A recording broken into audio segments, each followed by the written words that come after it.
say those two famous words we all love to hear is Jason Bastoni. Jason is 7 years old and loves baseball. Hello and welcome into Mariners baseball as the Harwich Mariners are set to take on the Wareham Gatemen. Mariners look to rebound from a couple of consecutive losses at home as they take on the #1 team in the Western Division. And Thomas, let's first take a look around the diamond for the Wareham Gatemen. Now starting in left field, Jeremy Iden. Scott Hunter on center field. Isaac Collins over at right field.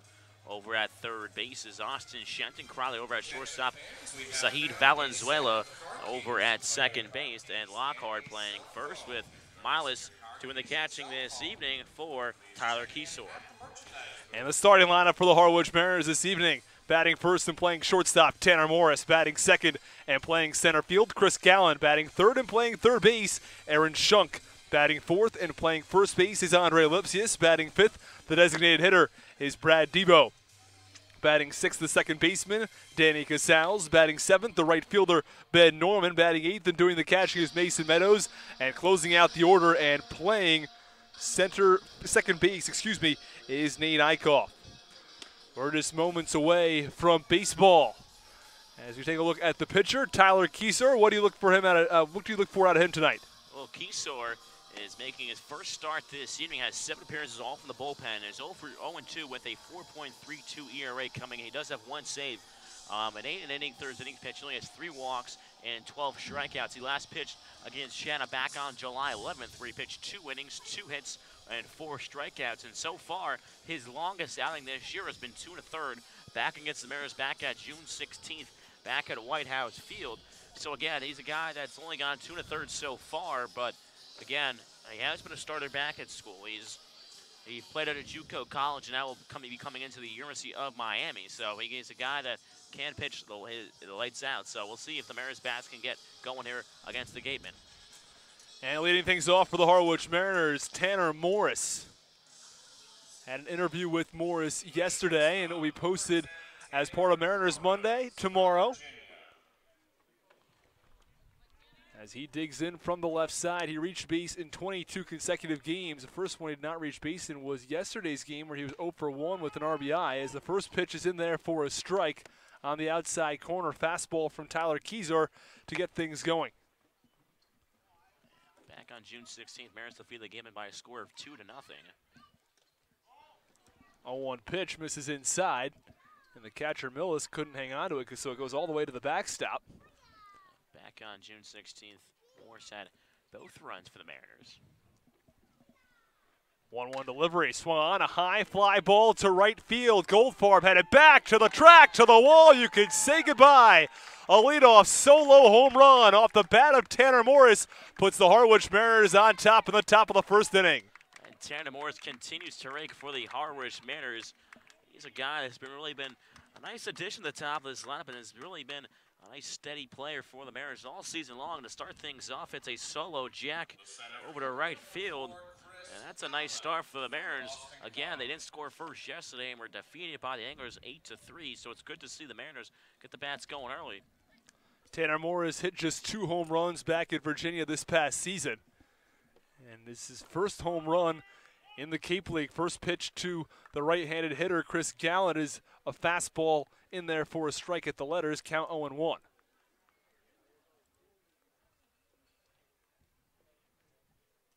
On delivery to Gallen, misses upstairs with a breaking ball, and the count 1 ball and 1 strike.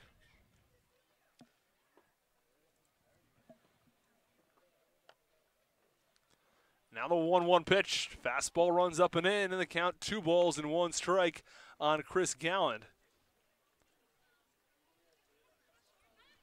Gallen starting to hit better recently as the 2-1 pitch is cut on and fouled off the catcher Millis. Count even at 2 balls and 2 strikes. Had a couple of hits versus Brewster on Friday night. His speed will help him so he can get some infield base hits as well.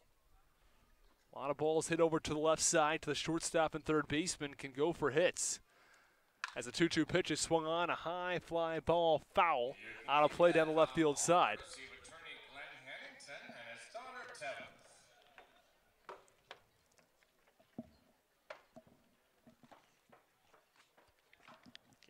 Gallen went 0 for 4 yesterday, but did have a couple hard hit balls out in the field. And the 2-2 pitch in the dirt, and the count runs full at 3 balls and 2 strikes. It's a good take there by Chris Gallen. Sometimes a tough pitch to lay off. The catcher Mills looks like he's in some pain. And the training staff's going to come out and check on him.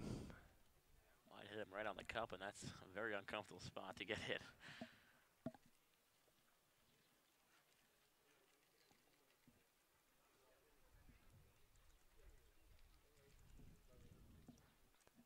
He's down on all fours.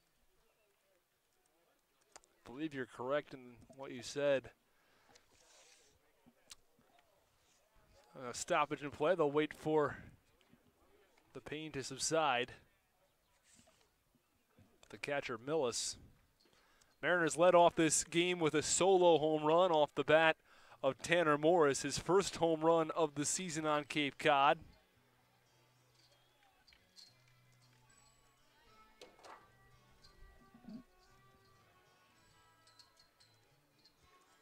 This is a big game for the Mariners if they can try to bounce back again.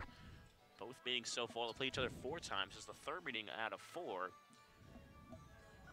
Wareham won right back here in a walk-off sac fly back on June 13th and June 16th. The Mariners are able to shut out the game and by a score of 2-0, so all the games have been very low scoring.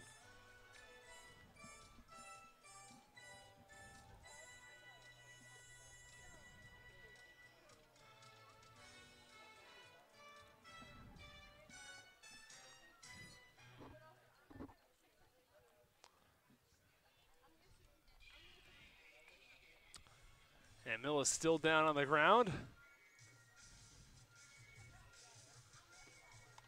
And I believe he's going to be all right to stay into this ball game. And that's good. That's never a comfortable place to get it, as I mentioned before.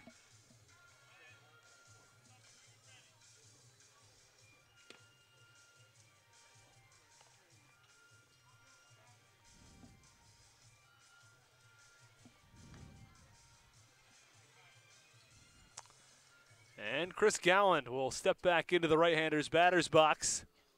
It's a full count on the right-handed hitter. No outs, top of the 1st inning. Mariners lead this game 1-0.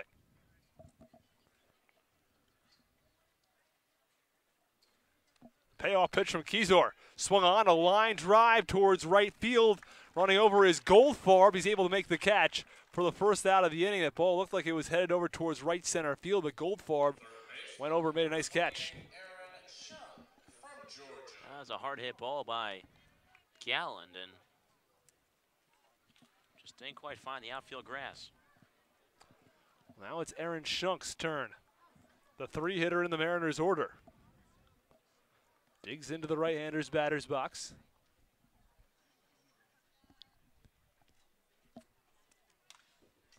First pitch is swung on and fouled off, and the count 0-1.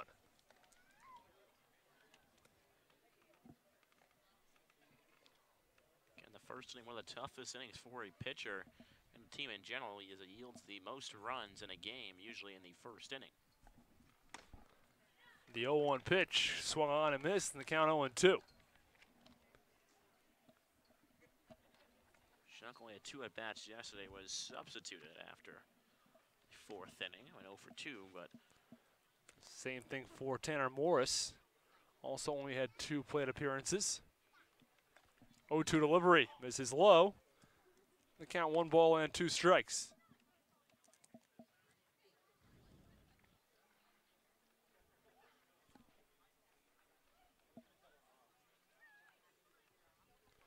And the 1-2 pitch. Breaking ball cut on and missed. Shunk goes down swinging, and there are 2 away in the top half of the 1st. Seems like Keesor settled down a bit after the home run with a line and now a strikeout as he looks to get out of the 1st inning here.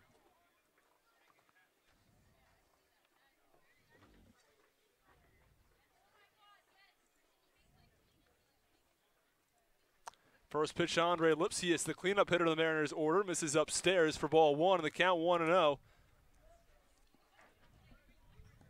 So after a leadoff home run from Tanner Morris, Chris Gallen lined out to right. Aaron Shunk struck out as the 1-0 pitch. Fastball in there for strike one.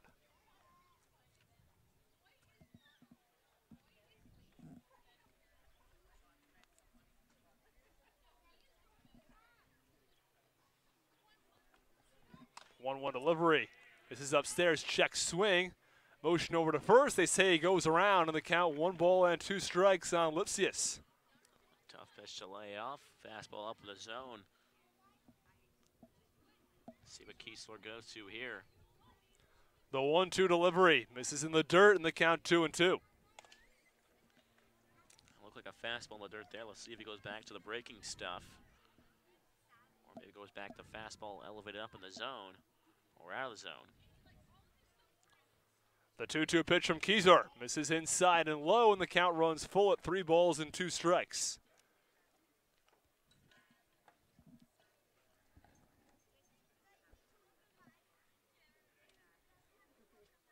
The 20th pitch of the inning from Kiesler. At the knees for strike three.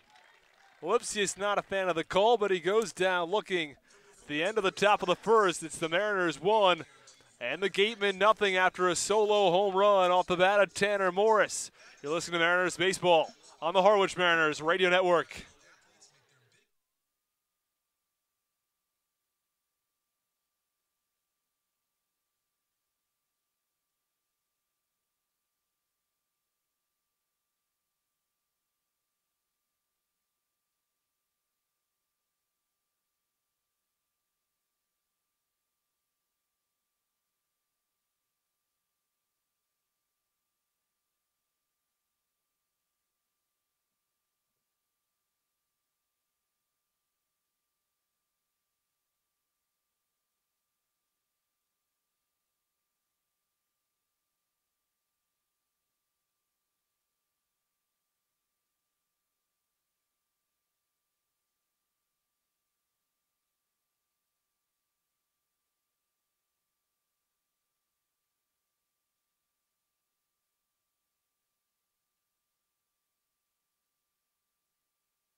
Welcome back inside Wareham, Massachusetts, as the Harwich Mariners and the Wareham Gatemen are set to start the bottom half of the first inning. It's a 1-0 Mariners lead. Austin Rooney alongside Thomas Inzarella. Glad to have you with us this afternoon for some Sunday baseball.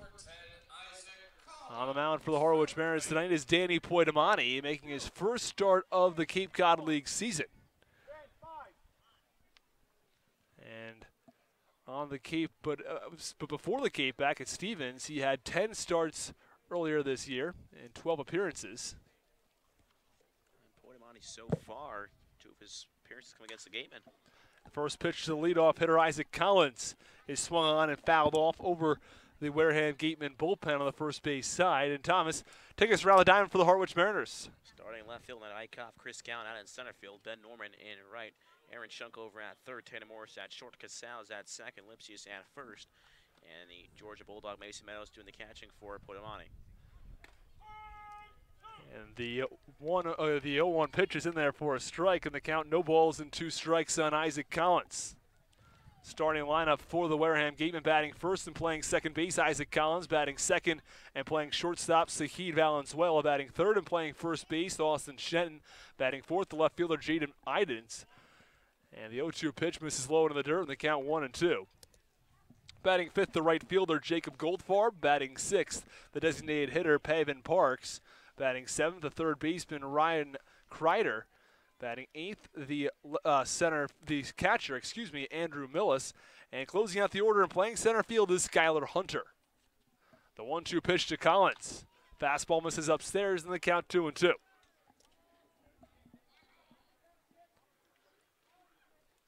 Mariners started off the scoring back in the top of the first inning with a solo home run off the bat of Tanner Morris. It was Morris's first home run of the season. Now the 2-2 pitch is swung on, a high fly ball to right field. Norman takes a couple steps back and makes the catch for the first out of the inning. So far, Portamoni's looked sharp so far in that at-bat. Able to work Collins, got him early in the count 0-2, and when a pitcher's in the driver's seat, ahead in the count, it's always a positive sign. Really pound the zone early. As mentioned before, 2 out of the 4 appearances for Portamoni this summer have been against the Wareham game, and another 2 against Orleans Firebirds. And the 2-hitter, Sahid Valenzuela, digs in from the right side. First pitch, breaking ball misses low, and the count 1-0.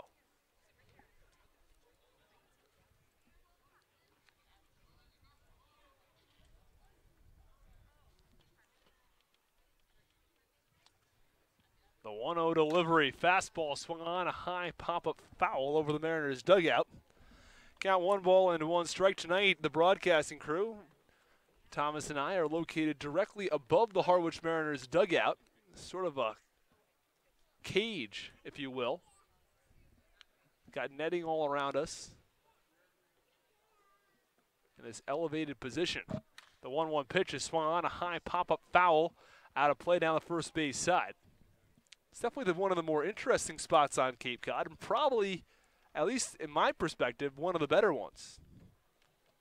Well, there's a lot of different feels you get every ballpark as a broadcast. Chad, if you're sitting on the bench.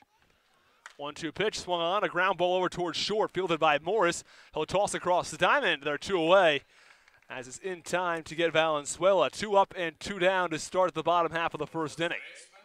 Most of the other ballparks on the Cape, you're kind of close up to the fence and on either the first or third base side.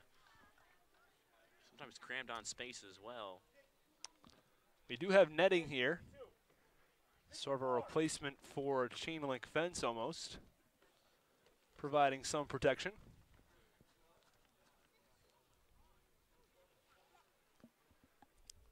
The 3-hitter Austin Shenton, who's playing first base, digs into the left-hander's batter's box. First pitch swung on, ground ball down the first base line out of, foul.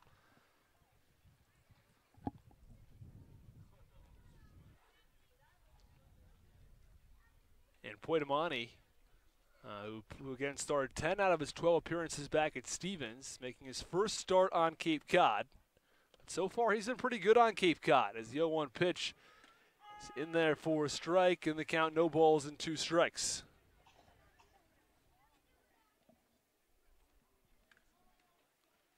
Shenton, one of the league leaders in average, is having a nice summer.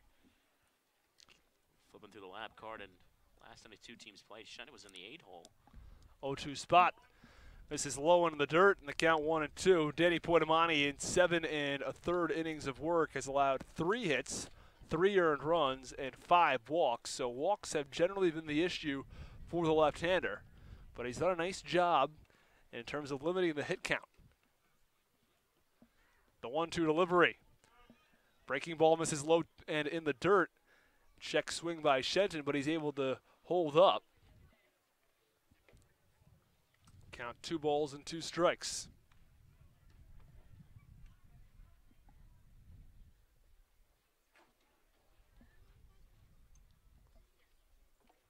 The 2-2 pitch. Swung on, a high fly ball, blooper into left field. Coming in is Eichhoff. He makes the catch.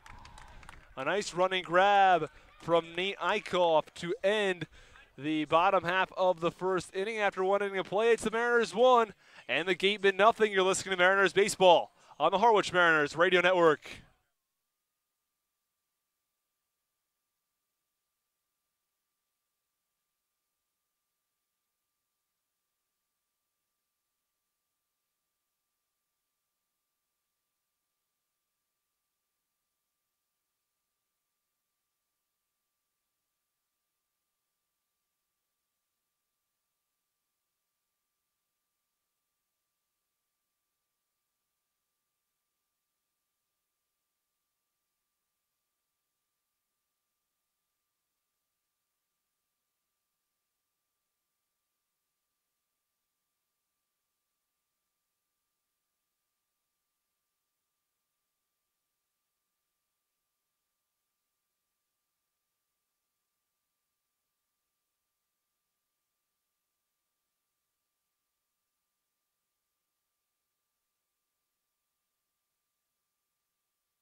Welcome back in the top half of the second inning as the Harwich Mariners lead the Wareham Gatemen 1-0.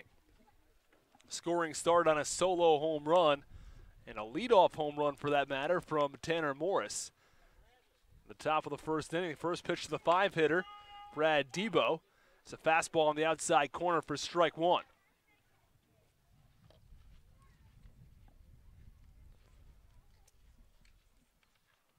Debo from the left-hander's batter's box takes a practice swing now. The 0-1 pitch, fastball on the inside corner, and the count 0-2. Debo's back coming around as of late. Collected a hit yesterday, 1 for 3 with an RBI and a run. The 0-2 pitch swung on, a ground ball over towards third, fielded by the third baseman Kreider. He'll throw across the diamond, and it's in time to get Debo. Nice job by Debo trying to go the other way. There isn't much of a shift, but he normally does pull the ball. And there's one away in the top half of the second inning. Might have gone jammed in on the hands there and trying to poke it out somewhere. Making contact.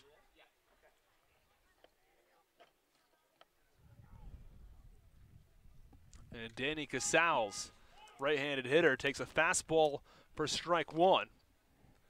Count no balls and one strike on the right-handed hitter.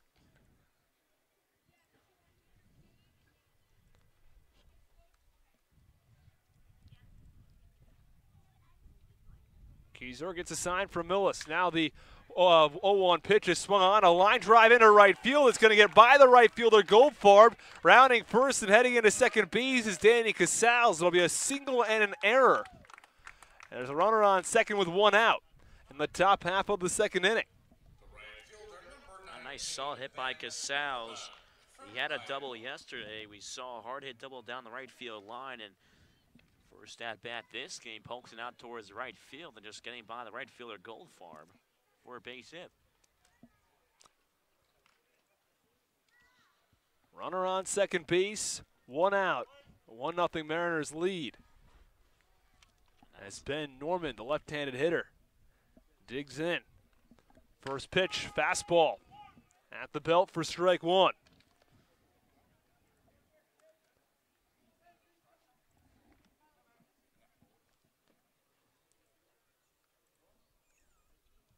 Norman's had some base hits recently. Earlier in the week, he had a home run versus YD.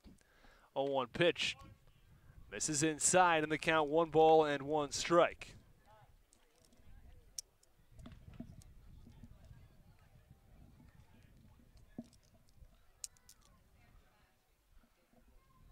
Just want to go back to the Morris home run in the first inning. Surprising that the Gatemen have only allowed 12 home runs this year, which is tied for the fewest in the Cape League. 1-1 pitch. Fastball right down the middle again for strike two. And they count 1 ball and 2 strikes, and the left-handed hitter out of Iowa.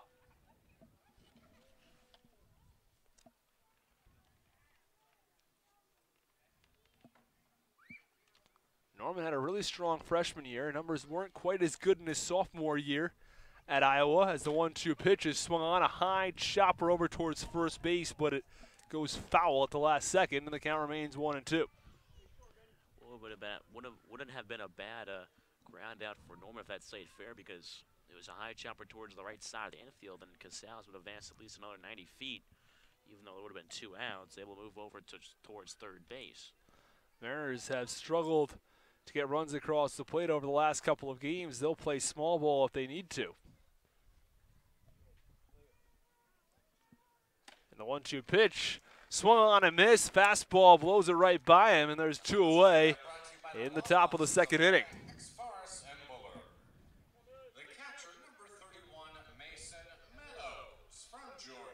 And Mason Meadows, one of the 2 Georgia Bulldogs on the Mariners roster, he and Aaron Shunk.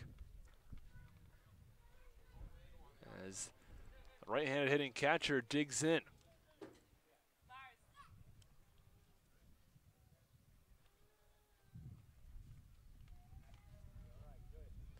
First pitch to Meadows. Breaking ball misses outside. Count 1 ball and no strikes.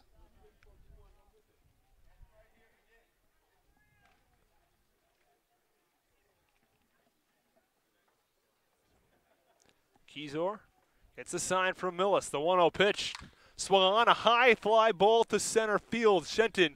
Hunter takes a couple of steps back and makes the catch for the final out of the inning. Mariners strand one at the end of 1.5. It's the Mariners 1 and the Gatemen nothing. You're listening to Mariners Baseball on the Harwich Mariners Radio Network.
Welcome back inside Wareham, Massachusetts, as the Harwich Mariners lead the Wareham Gatemen 1-0. Danny Poitamani back out for his second inning of work. Retired the Gatemen in order in the bottom half of the first inning. And Jeremy Iditz Number 7, Jeremy Iditz from UCLA. set to step into the right-hander's batter's box.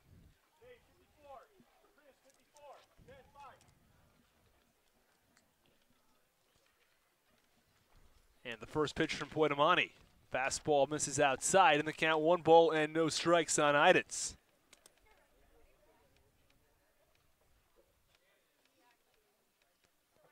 Iditz hitting .337 this season. And the 1-0 pitch is swung on and fouled off down the right field side out of play. Over the past 7 games, the average is even higher at .375.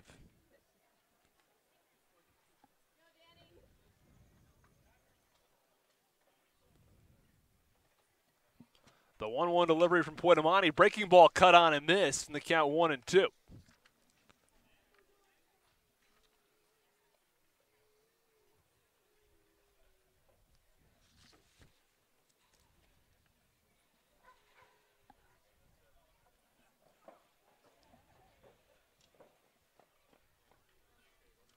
The 1-2 delivery. Breaking ball misses low, and the count 2 balls and 2 strikes.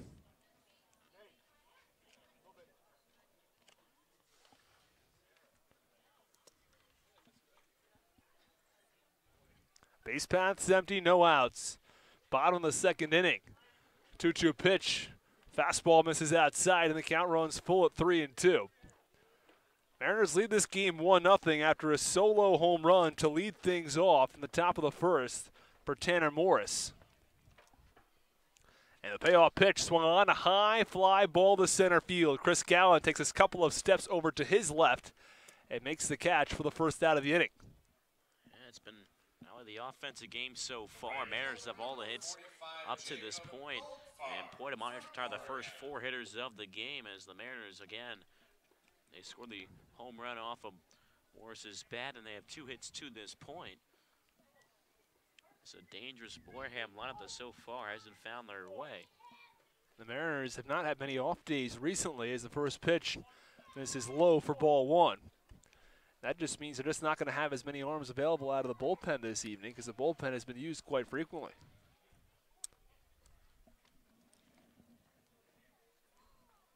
1-0 delivery from Poitamani.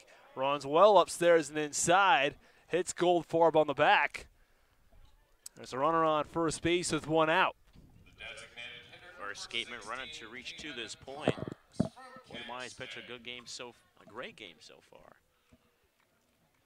But now they'll give him something to think about.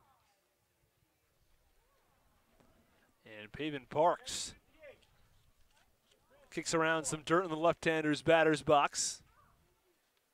Goldfarb leads off of first base. One out, bottom of the second inning.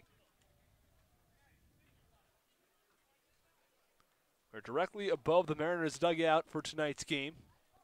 Interesting spot from Wareham, Massachusetts.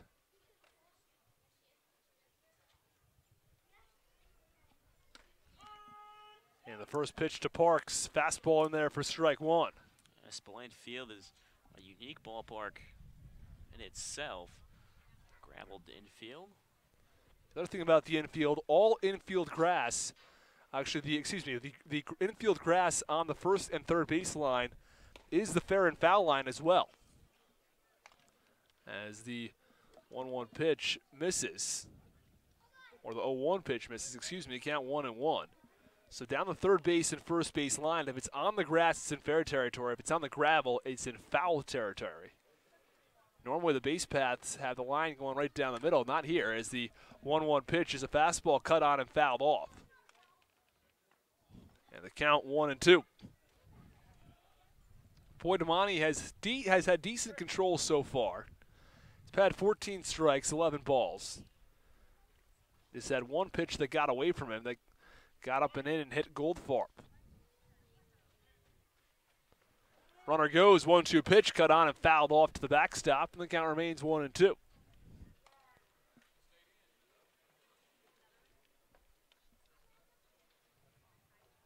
As the fans continue to pile into Spillane Field.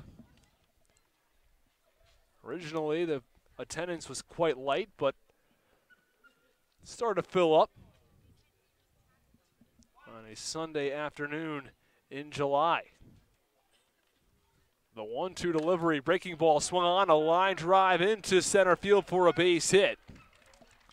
Breaking ball left a little bit up in the zone, and Parks manages to line that ball out into center for a base hit. Yeah, Parks just able to work with what he was given and just gets off almost the edge of the barrel, but not really. Set a good piece of barrel on it and puts it out to center field. Gowan was charging in, but his speed just couldn't quite become a factor there. His ball was, again, almost not really a blue pit, but it wasn't a hard hit. As if it was as hard hit, Gowan might have made the catch. Well, Ryan Kreidler, the third baseman in tonight's contest for the Wareham Gatemen, steps in from the right side. Goldfarb leads off second, Parks off of first base. One out in the bottom of the second inning.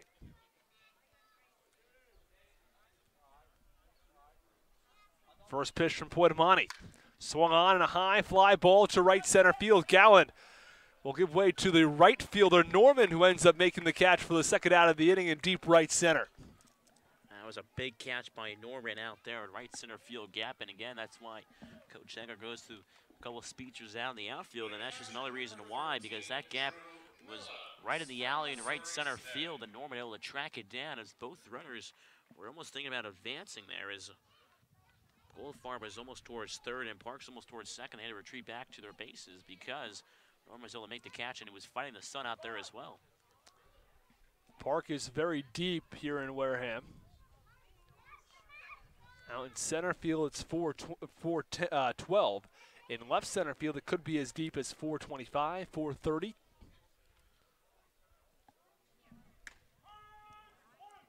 And the first pitch is in there for strike one on Millis, and the count 0-1. Yeah, I don't know how this park last year hosted the home run derby. It is incredibly hard to hit one out here at Wareham. You got to have some incredible power to put one out. Down the right field and left field lines, it's not that deep, but center field, right center, left center, very difficult. The 0-1 pitch is swung on and fouled off, and the count 0-2 on Millis. The wall is also pretty tall as well, almost similar to Red Wilson back in YD.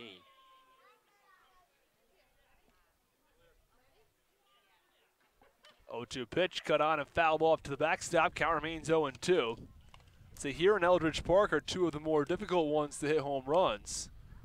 But I feel like Eldridge, if you can hit it to left field or right field, it's not too bad. But here, really, unless you're hitting it down the line, it's quite a distance to get out of the park. It's almost impossible to put out in center field at Eldridge. Only person to do so is Frank Thomas. The 0-2 pitch, breaking ball misses low into the dirt, and the count 1-2. But George Springer must have found a way here when he played for Wareham. Of course, Springer now is just the World Series MVP now, an all-star this year. Played for UConn. The 1-2 pitch, swung on and fouled off over the press box. The count remains 1-2.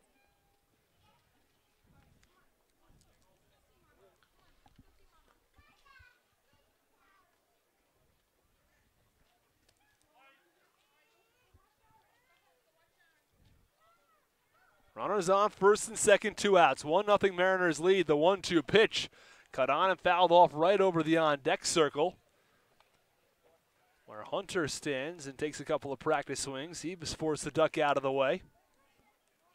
A couple other famous Wareham alumni, Lance Berkman. Also Kyle Schwarber with the Cubs now, who's teammates with former Mariner Ian Happ now. Both those two guys made their way through the Cape League. 1-2 pitch, cut on and fouled off, and the count remains 1-2.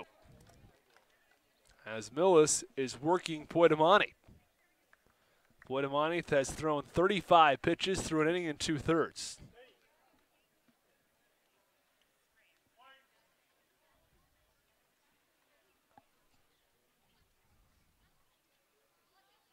The 1-2 pitch.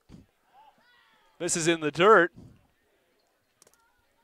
It's a very nice block by the catcher, Mason Meadows, back there. Curveball from left-handed hitting Poitamani is going to spin almost towards the batter, so when it bounces in the dirt, it's almost going to finish behind him. And Meadows, again, dropping down to both knees, able to move his body over to his left side and make sure to block that ball and not make sure any runners advance any longer. And Goldfarb, who's leading off second, has quite a large lead. He's taking an even larger secondary lead. 2-2 pitch, cut on, a high pop-up, foul down the first base side, out of play. That was pitch number 8 of the at-bat against Millis.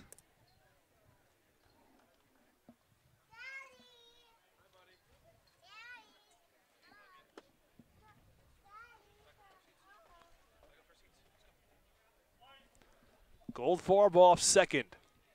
Parks off of first. The 2-2 pitch misses. The runner goes to third. The throw is not in time.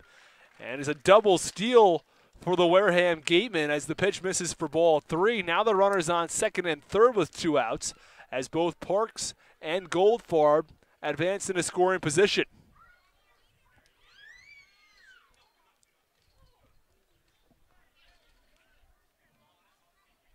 Pitch number 10 of the at-bat is swung on, a high chopper over towards third.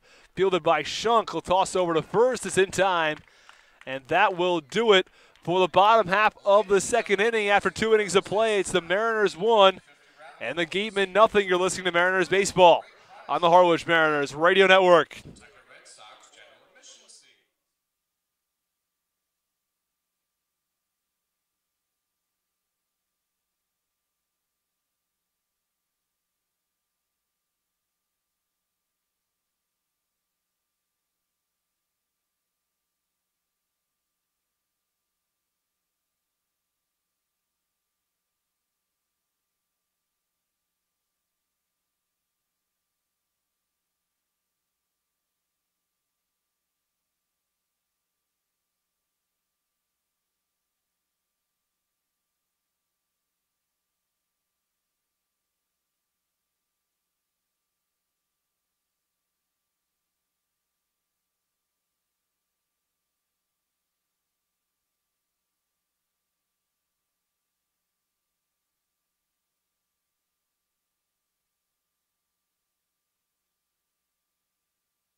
Hello and welcome back inside Spillane Field. The Mariners lead this game 1-0 in the top half of the third inning. Austin Rooney alongside my broadcasting partner Thomas Inzarella. Glad to have you with us for the Sunday evening game. As the 9-hitter, Nate Eichhoff, digs in from the left side. Eichhoff has seen his average rise recently as the first pitch is a breaking ball in there for strike one. All the way up to 192. Ike had a home run yesterday. A nice Oppo Taco home run for Eichhoff. The 0-1 pitch is cut on and fouled off. A number of his teammates yell Eichhoff at him. He stands in the left-hander's batter's box.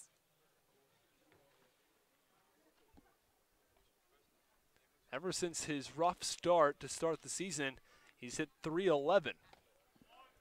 As the 0-2 pitch misses low on the count 1-2. He started 0 for 28 on the season, but since then, in the last 45 at-bats, he's had an average of .311, which is pretty strong. Been one of the team's better hitters. The 1-2 pitch. Breaking ball cut on and missed. It's going to go all the way to the backstop. Now running to first is Eichhoff. It's not in time. Eichhoff reaches base on the drop third strikeout. Runner on first with nobody out. And that's not the inning that you want to start if you're Barron on the mound. Dancing towards first base is Eichhoff. So now you get a punch out, but now it kind of demeans that punch out because now there's a man on first base. And stepping in from the left side is Tanner Morris. Again, the new pitcher is Joseph Barron out of Lackawanna College. First pitch to Morris runs inside for ball one. Morris hitting .333 on the year. He's 30 for 90. 16 RBIs, 1 home run. The 1-0 pitch to Morris. Off-speed pitch misses upstairs, and the count 2 balls and no strikes.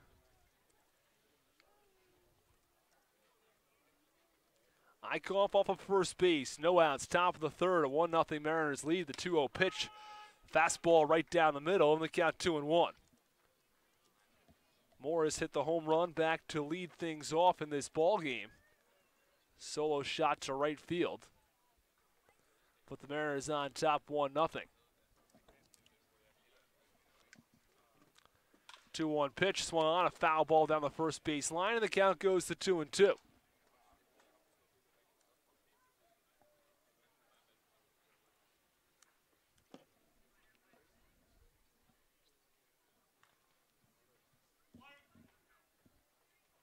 Barron gets a side from Millis. The lefty deals. Swung on, a ground ball through the right side for a base hit. And Tanner Morris 2 for 2 on the afternoon. He homered to lead things off from the top of the first.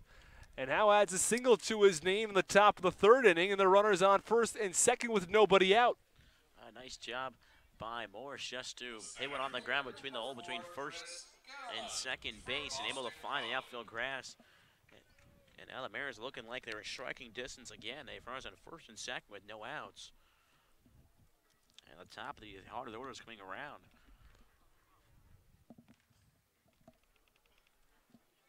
And Chris Gallant, the second hitter in the Mariners order, steps foot in the right-hander's batter's box. Eichhoff off of second base, Morris off of first.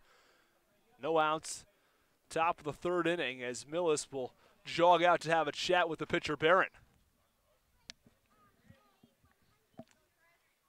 Barron's had a tough first inning so far. After striking out Eichhoff, he advanced to first on the drop third strike, and now a single from Tanner Morris. He's in a tight spot here. But however, Wareham's offense can explode at any point in this game.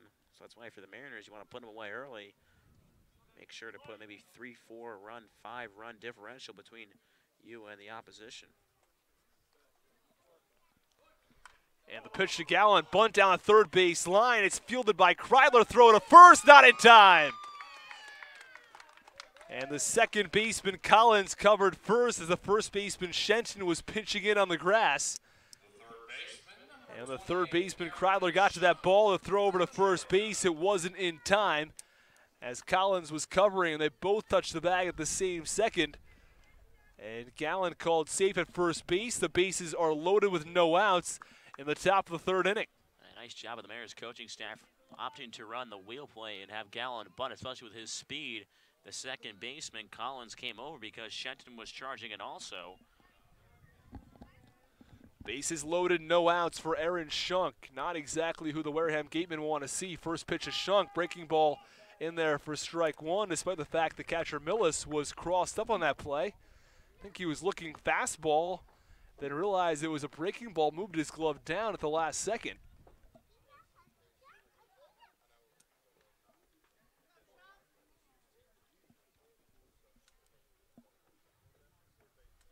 The 0-1 pitch to Shunk, swung on, a ground ball right to third. Kreidler to second for one, back on to first.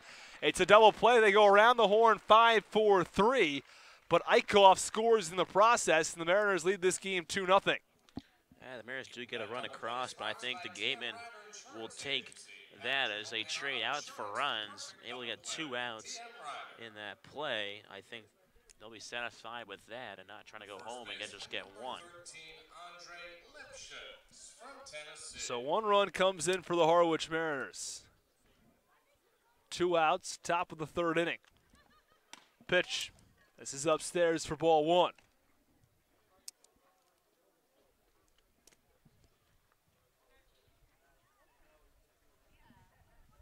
Lipsius hitting .294 on the season. Only Mariners player to have over 100 at-bats on the season, as well as the 1-0 pitch just barely misses in the count 2-0.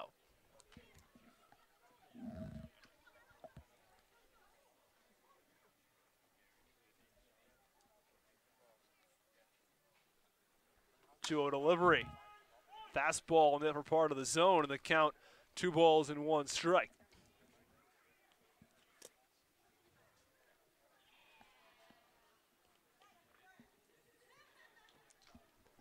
The 2-1 delivery, check swing and a foul ball to the backstop. Count even at 2-2. Looked like an off-speed pitch there, and Lipsius thought about it and tried to hold up but just got a piece of it and able at least put in a foul play, not fair play.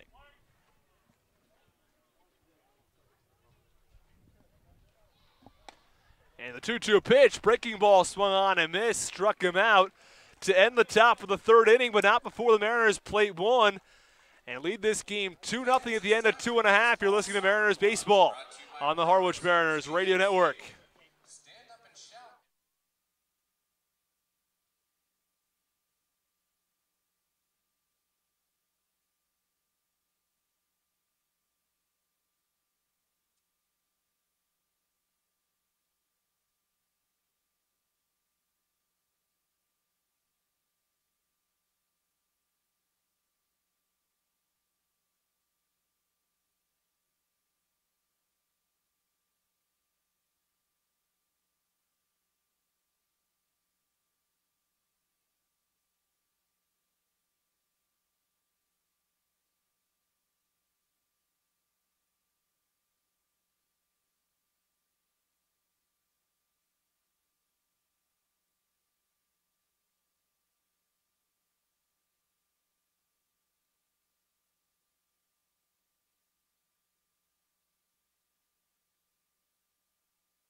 Bottom of the third inning from Spillane Field. A 2-0 Mariners lead as Danny Poitamani back out on the mound for his third inning of work.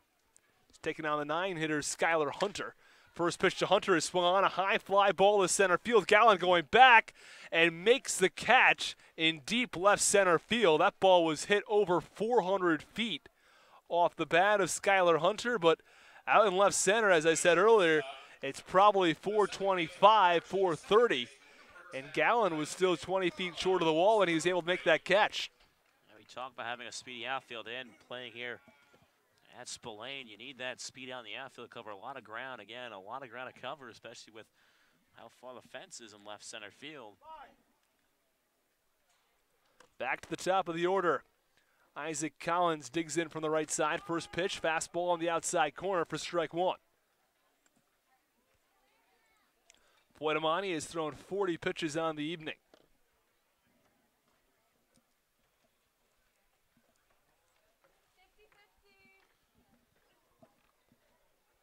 The 0-1 delivery.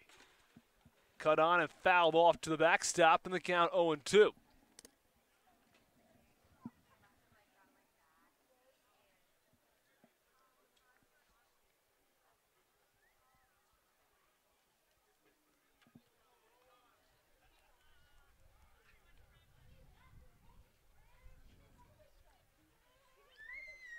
And the 0-2 pitch. Swan, he just barely gets a piece of that one as he fouls it over towards the Wareham Gateman dugout. And the count remains no balls and 2 strikes on the right-handed hitter, who kicks around some dirt in the batter's box. Collins, who's 0 for 1 on the evening, hitting .290 so far this season. So he awaits the 0-2 from Poitamani. The offering. Breaking ball misses low into the dirt, and the count 1-2. Yeah, nice job by Collins to try, or excuse me, by Poitamani to try to get Collins to go fishing on a curveball in the dirt. Collins able to hold back and not bite. 1 out, bottom of the third inning, 2-0 Mariners. Bases are empty. 1-2 pitch. Breaking ball cut on and missed, blocked in the dirt by Meadows. He'll toss over to first, and there are 2 away. Couldn't get Collins to go the first time. He gets him going the second time. They're 2 away.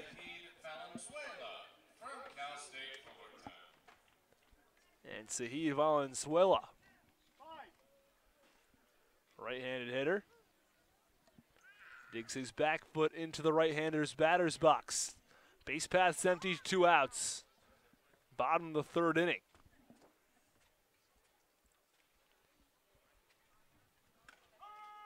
First pitch, fastball on the outside corner for strike 1.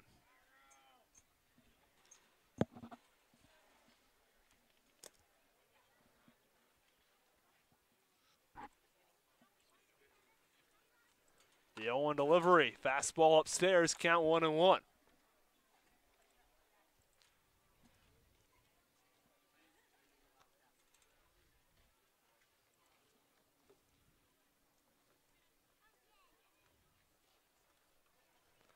One pitch. Breaking ball at the knees for strike 2 on Valenzuela. And the count 1 ball and 2 strikes.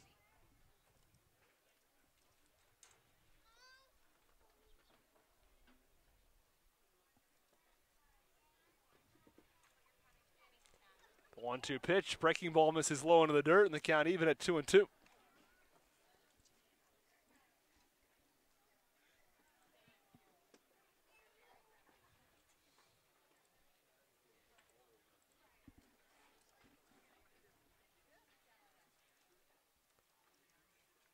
The 2-2 delivery swung on, a high fly ball to left field. Eichhoff headed back in front of the track and makes the catch for the final out of the inning. The end of 3 innings of play, it is the Mariners 2 and the Gatemen nothing. You're listening to Mariners Baseball on the Harwich Mariners Radio Network.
Back in the top half of the fourth inning, new pitcher for the Wareham Gatemen is Tyler Ahern. He's appeared in 3 games as an 0-2 record, a 6.43 ERA. His last time out versus Brewster, he went 3 innings, allowed 2 earned runs and 4 hits. First pitch to the DH, Brad Debo misses low and away for ball 1 here in the top of the 4th from Spillane. Field 2-0 Mariners lead over the Wareham Gatemen, and as Debo Casals, Norman set to do things for the Mariners this half inning. As Ahern goes from the windup, the 1-0 pitch is swung on hard on the ground over towards second base. Collins scoops it up, Sodom throw to first base, and Debo's retired for out number 1 here on the top of the 4th. So we've now seen 3 different pitchers for the game. It looks like it could be one of those bullpen type of days.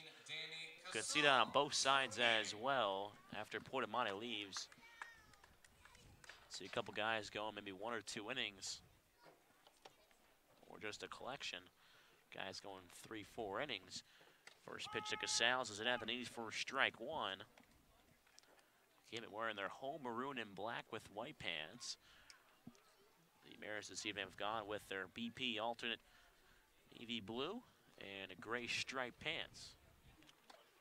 0-1 pitch misses low below knees for ball 1 on Casals. Mariners looking to try to bounce back here after dropping 2 in a row.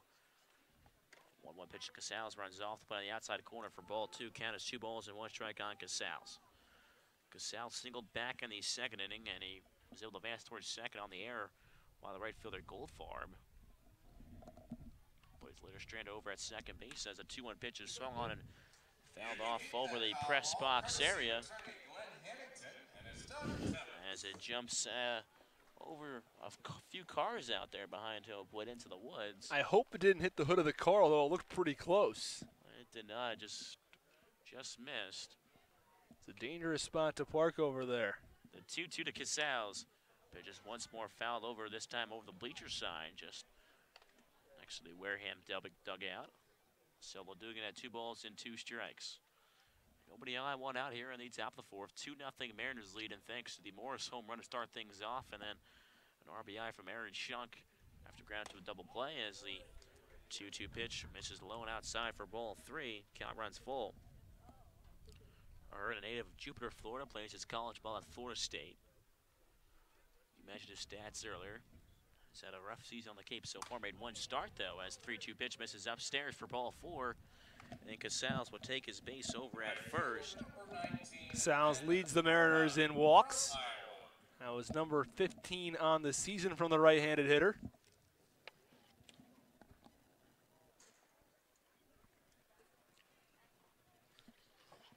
It's a tight race for the Cape League for teams leading in walks. Actually, the league leader is Wareham with 125, and not far behind them, collection a couple teams, and Harwich is in there. As first pitch to Ben Norman is showing, bunt is in there for strike 1.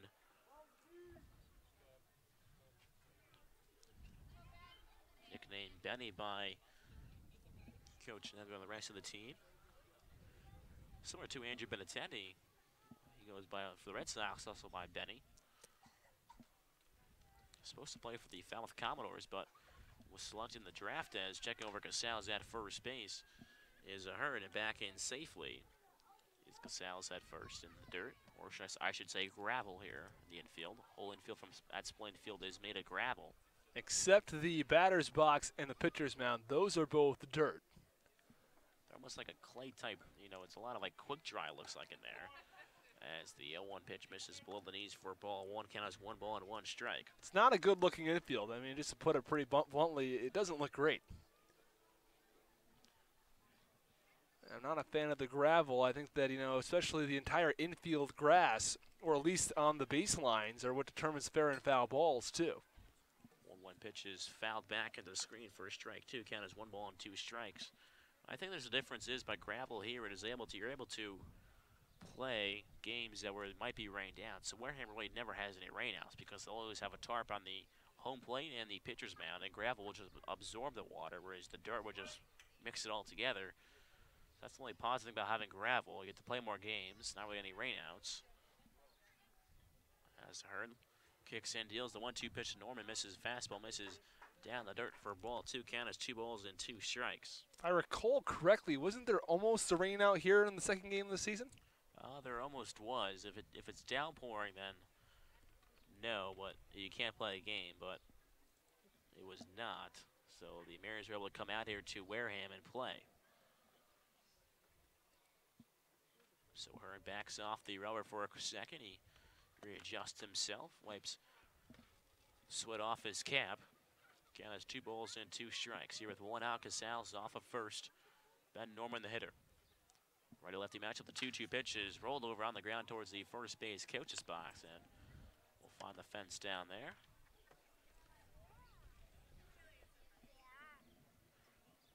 So 2 balls, 2 strikes, the count on the right fielder out of Iowa.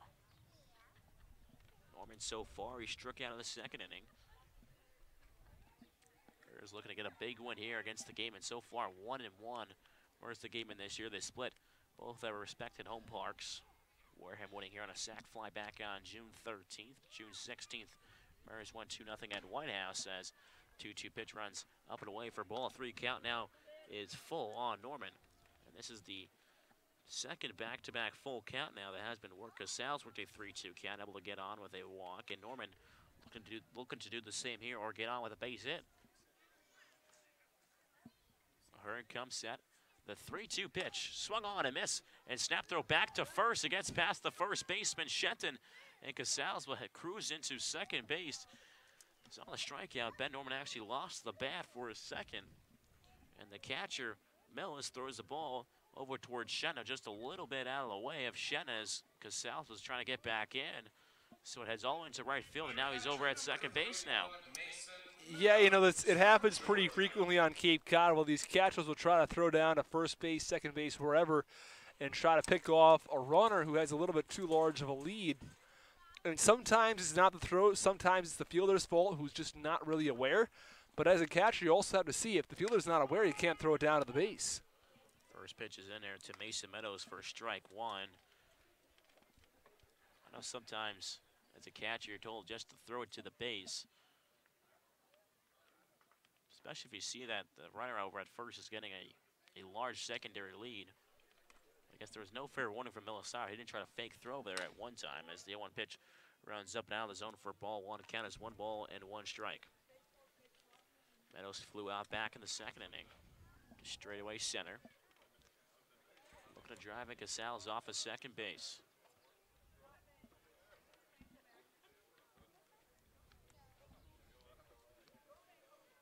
Hearn comes set. The 1-1 pitch is fouled off by Meadows into the screen behind home plate for strike 2. Count is 1 ball and 2 strikes. Now I have to say about Spillane, I like the touch up behind home plate. Got the padded green surface back there. You know, some teams have the brick wall. I know Orleans has a brick wall and a pad, and I think Chatham has the same with the brick wall behind home plate and then the pad. Got a couple ads down there too, some good marketing down there. Why the game in. 1 ball and 2 strikes to Meadows. Pitch misses up above the letters for ball 2. Count is 2 balls and 2 strikes. And if you're from around here, you know Waterwiz, one of the water parks in Wareham. You were talking about it earlier today. I'd never heard of it, but well, now I have. Never actually been to a water park. Casals off a second, he dances over there. The 2-2 to Meadows misses again upstairs for ball 3. Count runs full. This is the 3rd full count in the row that these Mariners hitters have worked to. 3-2, 2 outs. 2-0 Mariners lead here from Spillane Field, top of the 4th. Meadows awaits the 3-2 pitch. Hearn wheels and deals. Cut on and miss. An off-speed pitch gets Meadows tied up on the hands. So Casals is once more left over at second base, but after 3.5 is the Harwich Mariners 2, the Wareham game at nothing. Listening to Mariners Baseball on the Harwich Mariners Radio Network.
welcome back inside Splendid Field for the bottom half of the fourth inning after the Mariners were unable to scratch another one across.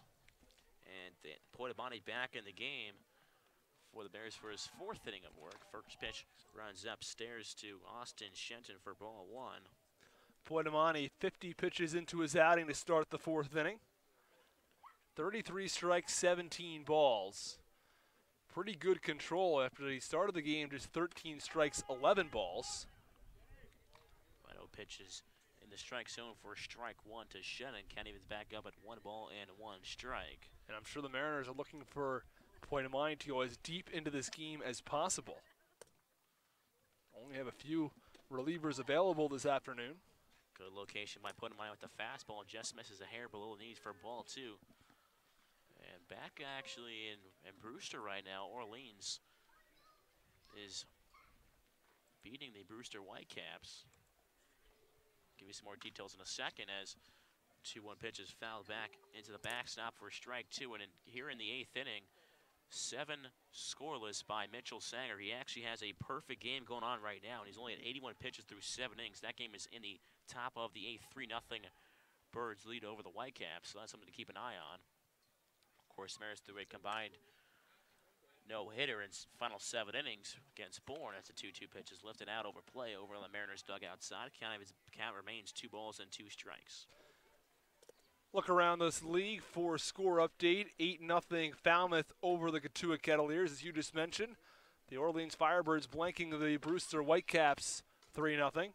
As a 2-2 pitch is slapped over towards the Camberwell area on the Wareham side. A cameraman over there for Wareham Community Television.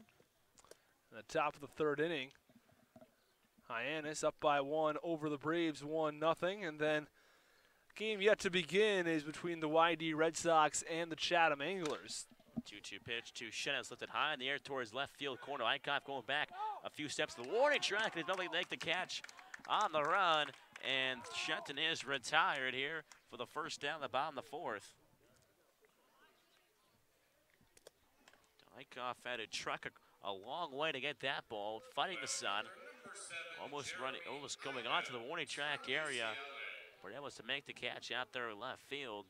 So Shenton is retired. He's one of the most dangerous hitters, not only on this Wareham gaming team, but in the league.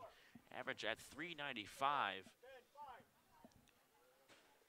So Jeremy Idens now, as he shows bunt, takes the first pitch off. Speed pitch down below the knees for ball one.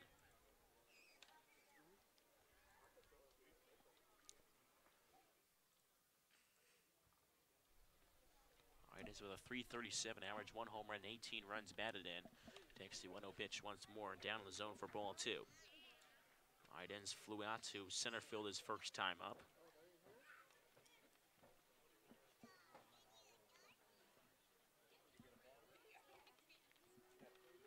Lefty-righty matchup, 2-0 pitch is swung on and lined out towards center field. Gal moves back a step or two and jumps in the air and able to make the catch for out number 2. So Idens able to put some good piece of wood on that one, but right at the center fielder Gallon for out number 2. Yeah, really well hit ball by Jeremy Idens, and that ball was headed pretty deep into center field, and Gallon took a step in and then a couple of steps back and realized that he was going to have to leap to make that catch. He did so and made a very nice catch over his head. Gallon with that vertical out there in center field. So 2 outs here in the bottom of the 4th, 2-0 Mariners lead as the first pitch to left-hander hitting right fielder Jacob Goldfarb misses for ball one. Lefty-lefty matchup. Poitamani deals, and the 1-0 pitch is lifted high in the air behind home plate area, over towards a couple more of those cars behind home plate. County was back up at 1-1.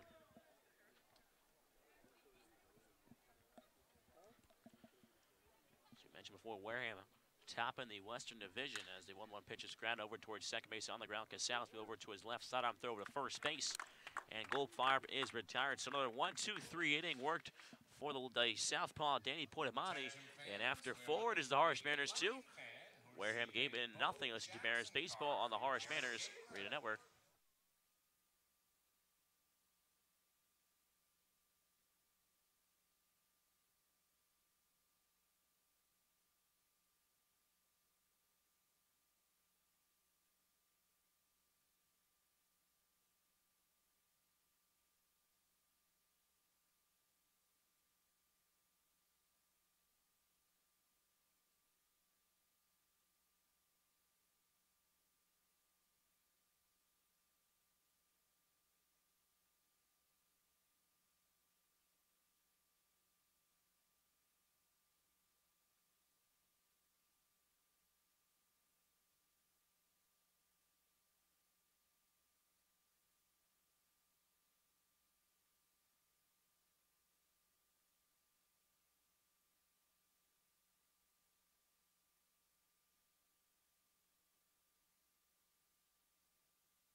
right, welcome back inside Splendid Field for the top half of the 5th inning. It is Nate Eichhoff, the number 9 hitter, to start things off. First pitch, Eichhoff bounces there for ball 1 as Ahern is back on the hill for the Wareham Gateman. Eichhoff, mentioned before, homered yesterday. Went 1 for 3 with a run and an RBI, all on the home run. As the 1-0 pitch fouls off the catcher, Millis, and he's had a tough night back behind the dish. That's the second time he's been hit back there. As it kind of it's back up at 1 ball and 1 strike.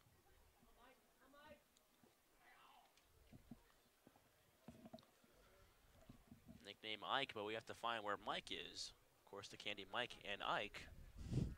It's too bad we don't have a Mike on this team. We could have Mike and Ike. Maybe I'll go buy Eichhoff some Mike and Ike as the 1-1 pitch is in at the belt for strike 2. As his teammates continue to just yell Ike at him in the batter's box.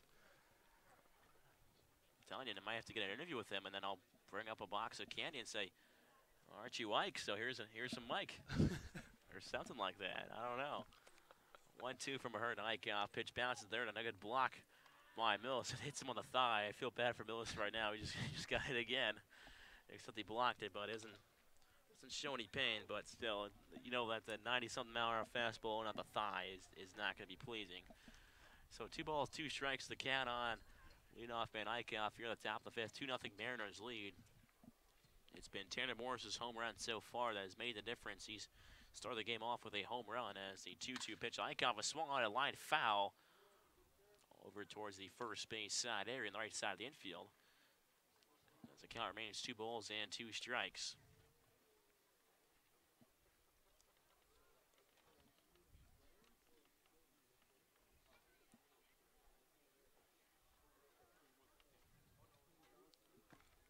Ahern worked a scoreless first inning of work, guys. A 2-2 pitch is lifted out in between the third baseman and the shortstop, and it reaches the outfield grass for a base hit.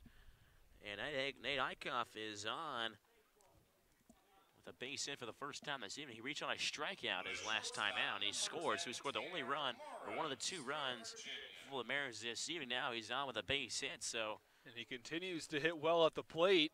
And with that base hit, he is now 15 for 75 on the season. His average is 200 for the first time with the Mariners.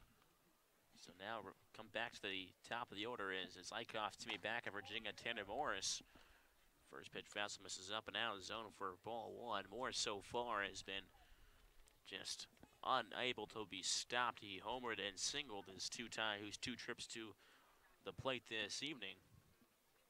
As Ahern looks to retire Morris for the first time. Looks back, Eichhoff at first. The 1-0 pitch. Off-speed just misses the black part of the outside corner for ball 2. Count is 2-0.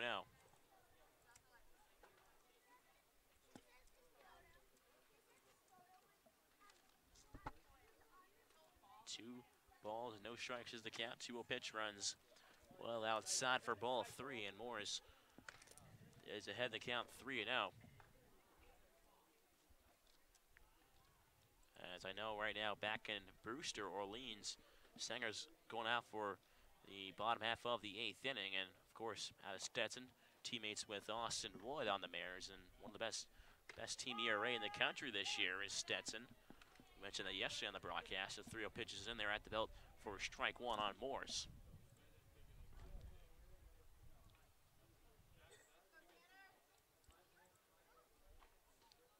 Of course, this year, too, Mariners have mainly Firebirds all 4 times they faced him, and Morris is able to work a walk here after a throw and pitch missed out of the zone for ball 4. So Mariners on first and second now to start things off here in the top half of the 5th inning, as the Mariners already lead this game by a score of 2-0.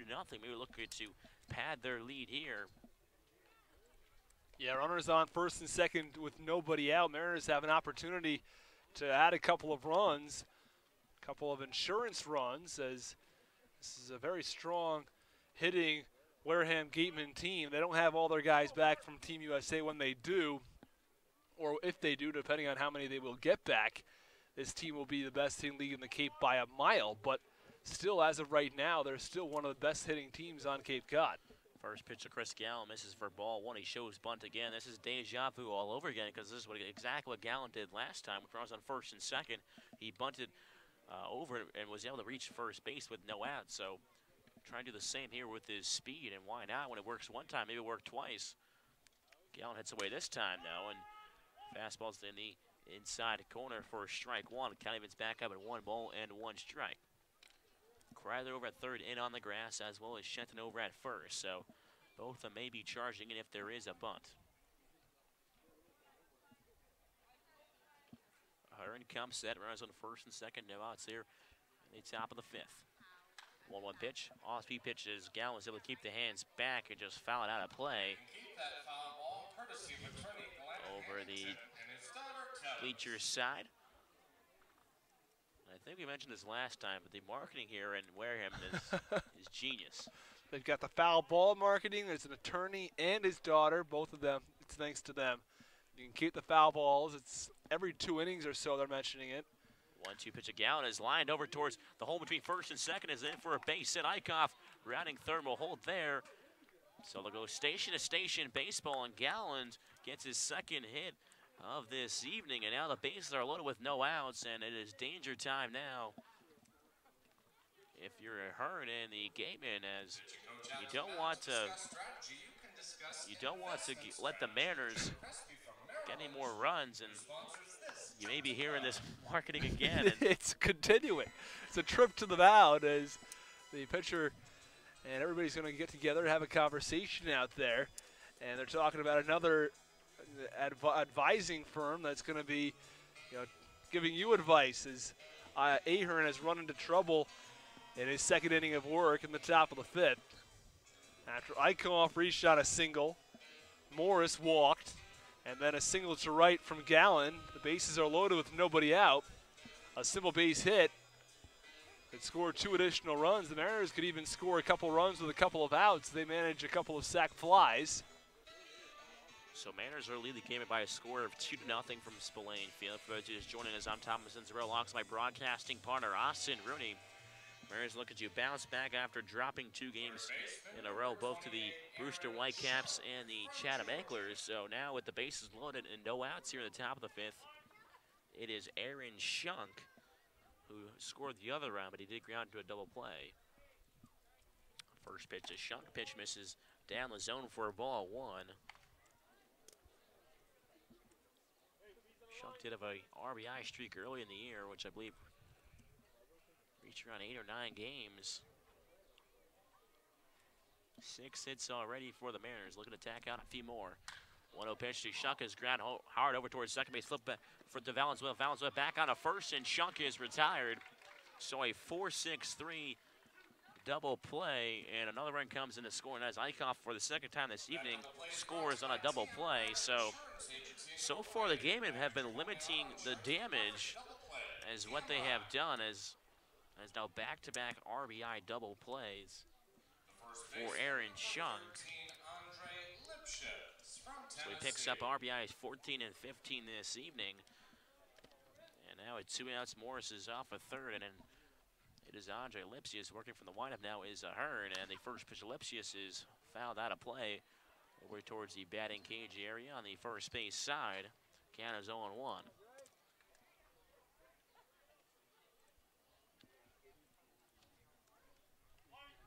So Mariners now lead the Gatemen by a score of 3-0 here at the top of the fifth. Runner on third, the 0-1 pitch of Lipsius is spot on the outside corner for strike 2, and he's in disbeliefment at that one. Count is 0-2. Lipsius so far is a pair of strikeouts. Looking to change things here as the 0-2 to Lipsius. Pitch bounced in the dirt about 58 feet.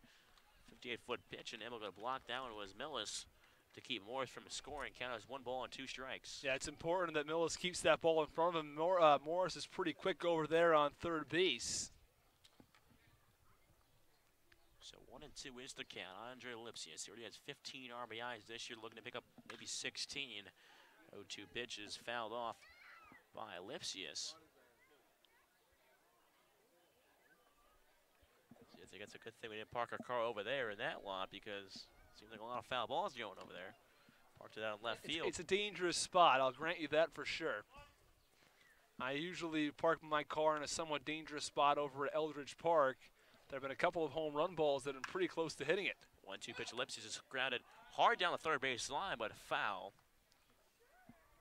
Must be tough for an umpire to make a couple calls here on the gravel area. Especially, we mentioned before, the strange grounds of Spillane Field, which the gravel is all foul and the grass is fair. So Morris is off a third. The 1-2 from Ahern. Pitch misses down and outside, and backhanded play by Millis to stop that one. Count as 2 balls and 2 strikes on the first baseman out of Tennessee. Well, in a way that might make it a little easier for the umpire. He's either on the grass or it's on the gravel, and he can just make a call based on that. Guess it might get a little tough when that grass turns into gravel. 2-2 pitches once more wasted and fouled out of play. Count remains 2 balls and 2 strikes. So Lipsius, one of the all-stars that was chosen to represent the Mariners in the All-Star game right back at White House Field on the 22nd of July. So coming up in a week, next Sunday. Morris Asville, he's over at third base as a 2-2 pitch. Lipsius misses down and outside for ball 3. Count runs full, and this is a spectacular at-bat worked by Andre Lipsius right now. This will be pitch number 9 in the at-bat. Ahern. He wheels and deals with the 3-2, is once more popped up and lifted over the bleachers over there. A couple fans on the top row trying to snag a foul ball, and but the count is 3 balls and 2 strikes on Lipsius. He taps home plate from the right side. Righty-righty matchup. The 3-2 once more. Lipsius able to chop that one just over the fence area. It's chopped over, hit someone on the shoulder. Went right over the fence. So 3-2, this will be pitch number 11 now. The 11th pitch of the at-bat is swung on a line out towards left field. A drop in front of left fielder. Idens will drop in for a base hit as Andre Lipsius plays a run for the Mariners in this sitting, and now it is 4-0 Mariners over the Wareham game in here at the top of the 5th. As after 11 pitches, Andre Lipsius wins that battle and picks up the 4th run for the Mariners in this game.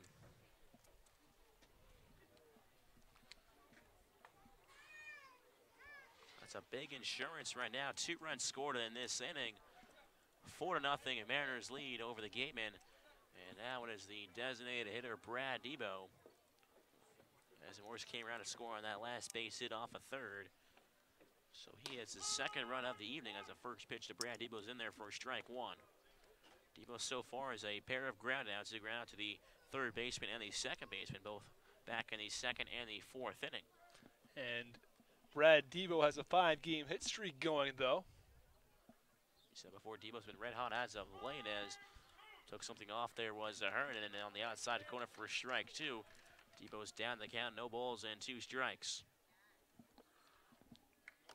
So 7 hits on the evening for the Mariners so far, 4 hits to show for. Gatemen only have 1 hit, but do have 2 errors added to their name. 0-2, 2 outs on Debo. Check swing pitches, misses down the zone.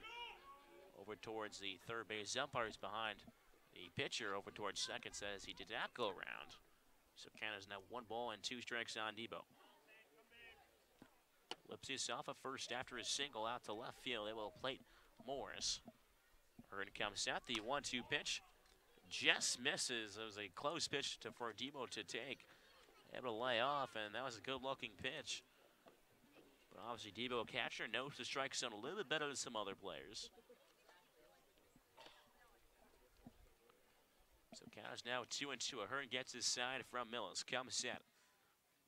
He kicks and fires. A 2-2 pitch is lofted out towards left field. Right at the left fielder. Idens to move over to his left. They will make the catch for out number 3. But 2 runs are scored with the Mariners in this half inning after the Aaron Shunk double play ball, and then the Andre Lipsius RBI single with 2 outs. So after 4 1/2, it is the Harwich Mariners 4, the Wareham game of nothing. Listen to Mariners Baseball on the Harwich Mariners Radio Network.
And we'll go back inside Spillane Field for the bottom half of the 5th inning. Kent State. Mariners able to put 2 more across in the top half of this inning. 4-0 now lead. Couple of important insurance runs for the Harwich Mariners. So Pointemani's back on the rubber for the Mariners. Faces off against the left-hander Parks, and the first pitch is in there for strike 1. Parks so far singled back in the 2nd. He has the only hit right now for the Gatemen. And as of right now, Pointemani's retired the last 8 hitters for the Gatemen. He was the last to reach as the 1 pitch is fouled back in the screen for strike 2. Count is no balls and 2 strikes.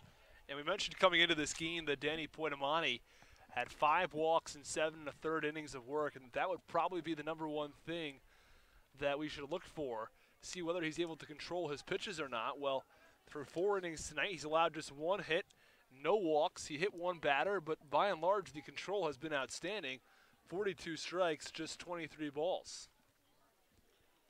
Count is 2 balls and 1 strike as the 1-1 pitch bounces in.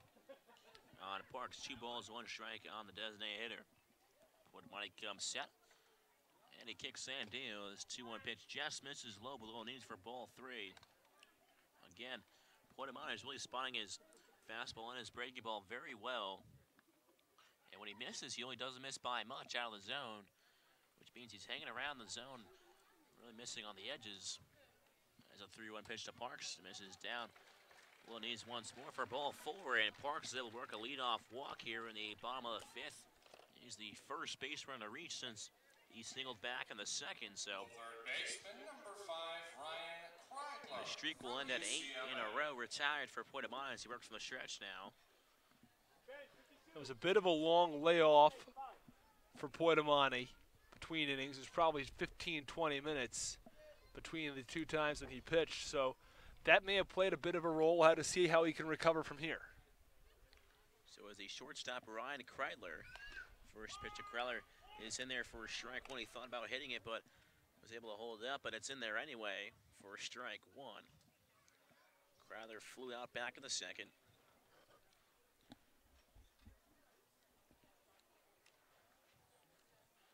As the Gatemen left 2 stranded runners on 2nd and 3rd, as Kreidler takes a big swing and a miss on that one, as count is now 0-2 on the 4-0 Mariners lead over the Wareham Gatemen. So far, 1 in the 1st, 1 in the 3rd, and 2 in the 5th for the Mariners. Pointemani looks back. Parks at first base and will fire towards home as a fastball elevated in the zone. And Kreidler, able to hold up. So count is now 1-2 on Kreidler. 1-2 pitch inside corner, turning his shoulder, and Kreidler saying that he was looking to go towards first base, and the home plate umpire is being very assertive, telling him to get back in the right side. And now the manager is out to talk things over, and looked like he turned into it maybe a little bit too, Kreidler, but he's got that guard on his left arm around the elbow area, so he can sort of take pitches up there.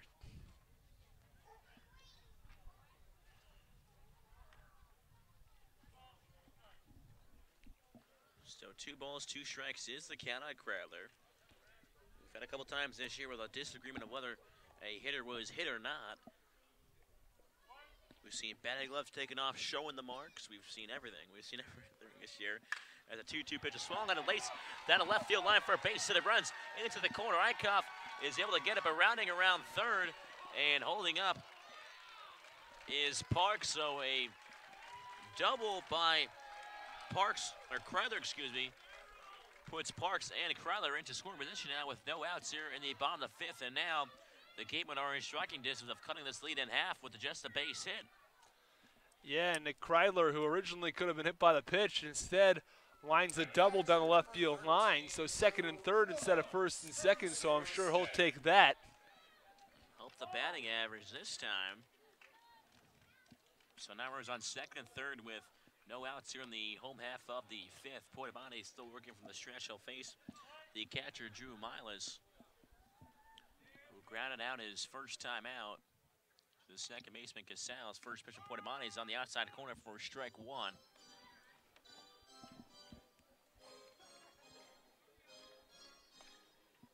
Now we got the music going on here in Wareham, so a little bit of everything going on. Try to get the ballpark type of feel. The 0-1 of Milas. Pitch bounces there, gets away from the catcher. Meadows coming towards home. Throw is in time.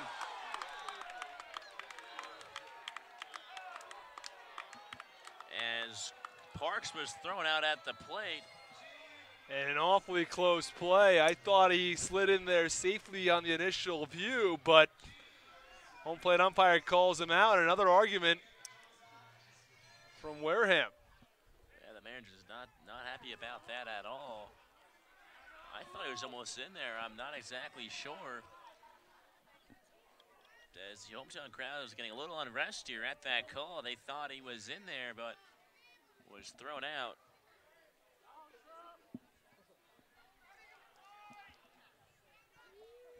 So Parks is out, but Crowley is able to advance towards third on the pass ball. So the count is 1 ball and 1 strike.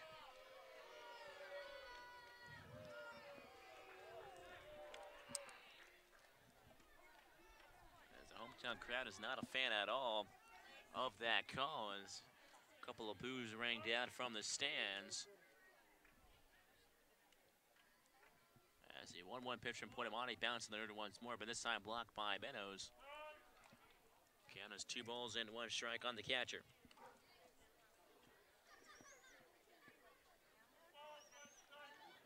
So 2-1 is a count, 1 out here in the bottom of the fifth. 4-0 Mariners lead after Parks was cut down, trying to reach home.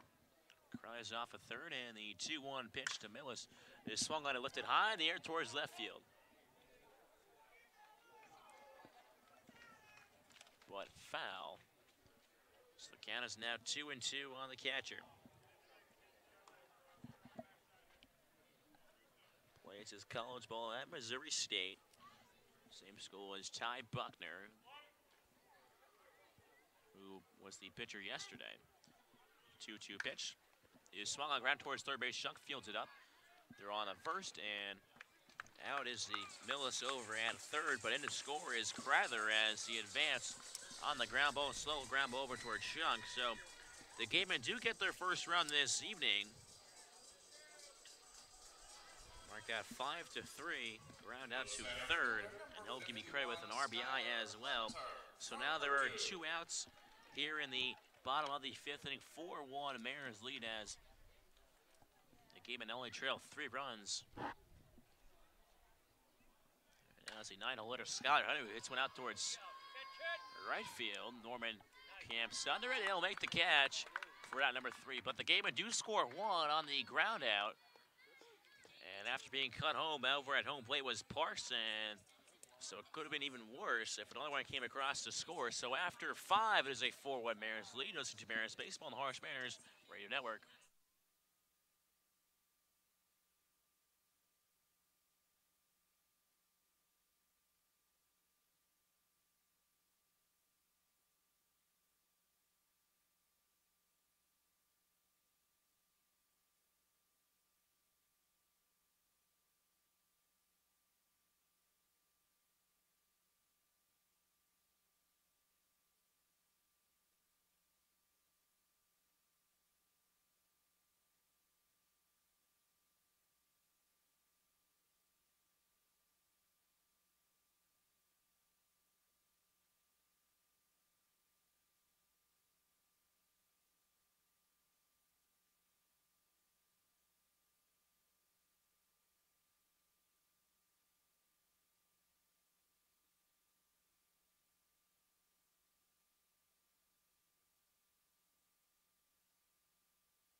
right, welcome back inside Splendid Field for the top half of the sixth inning. New pitcher on the mound is Jack Ralston. As the first pitch, Danny Casals is in there for strike one.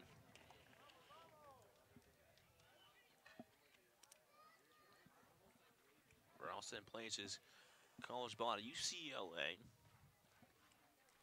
He's called upon here in the sixth to preserve this deficit of 3 runs as the 0-1 pitch runs a little bit low for ball one. He's appeared in 3 games this season, as you mentioned. His last time out, he really struggled versus Brewster. He pitched a third of an inning, allowed 4 earned runs on 2 hits and 2 walks, only faced 5 batters.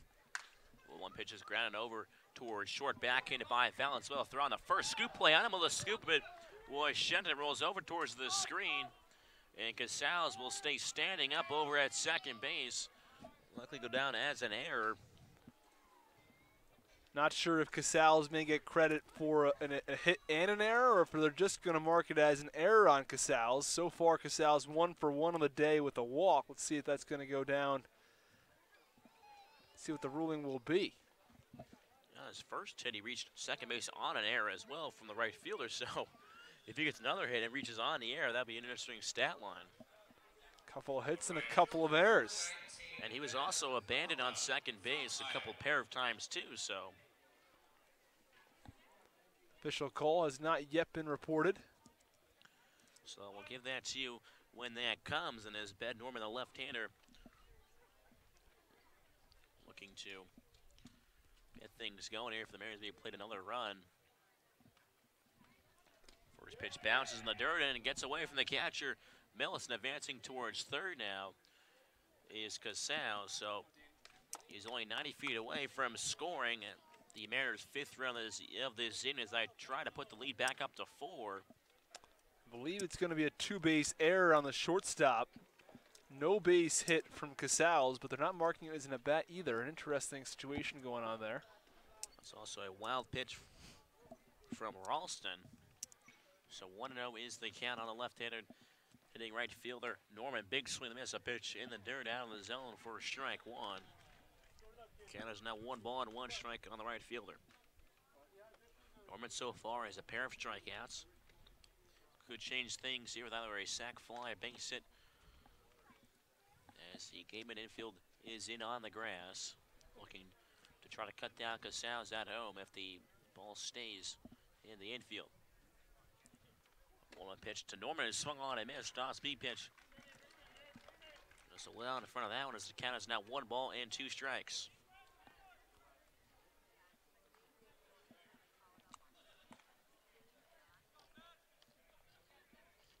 Mariners looking to tack on a few more, score 2 in the 5th. Looking for another one here in the 6th with Casals off a third. Ralston looks to get his sign from the catcher, Millis. Gets the sign out, comes set. A 1-2 from the belt. Curveball misses down and inside for ball 2. Count is back up at 2 balls and 2 strikes. So far this season, these teams have met twice. This is their 3rd meeting. 1-1 is the record. As the Bears look to make up some ground in second place, they trail 5 points behind the Anglers, and they're 4 points ahead of the Orleans Fibers in 4th place. So they're right in the thick of things. It's a 2-2 pitch bounce. They're going to stop the catcher. Millis count now runs full. And this is the 2nd full count that Norman has worked this evening. Looking to reach base here. Casals off a third. Nobody out here in the top of the 6th. 4-1 Mariners lead.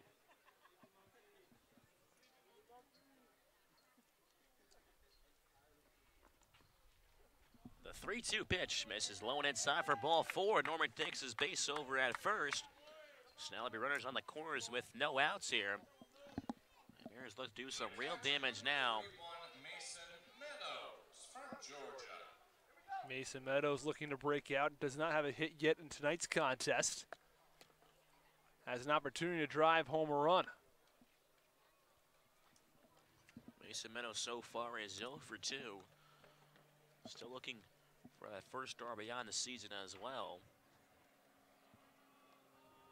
It's been a committee of catchers so far, and Meadows gets the nod this evening as the first pitch bounced there to Miles. Able to find the ball, but Shouting from the dugout was his teammates and coaches shouting at feet, feet, feet, feet, feet. So 1-0 is the count. Third baseman Crowder comes on to talk things over with Ross to give some words of wisdom and advice.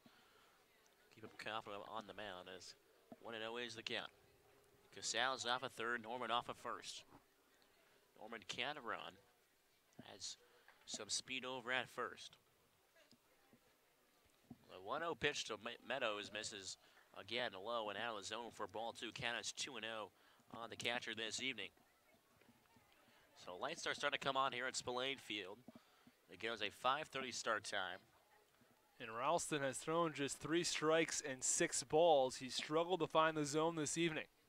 The 2-0 pitch to Meadows bounces once more. The dirt gets away from the catcher for a second, so Norman's able to take second base as Casals will stay over at third. So now the double play is off, and now there are 2 runners in scoring position for the Mariners as they have runners on second and third with nobody out here in the top of the 6th. The infield once more comes in for the gateman.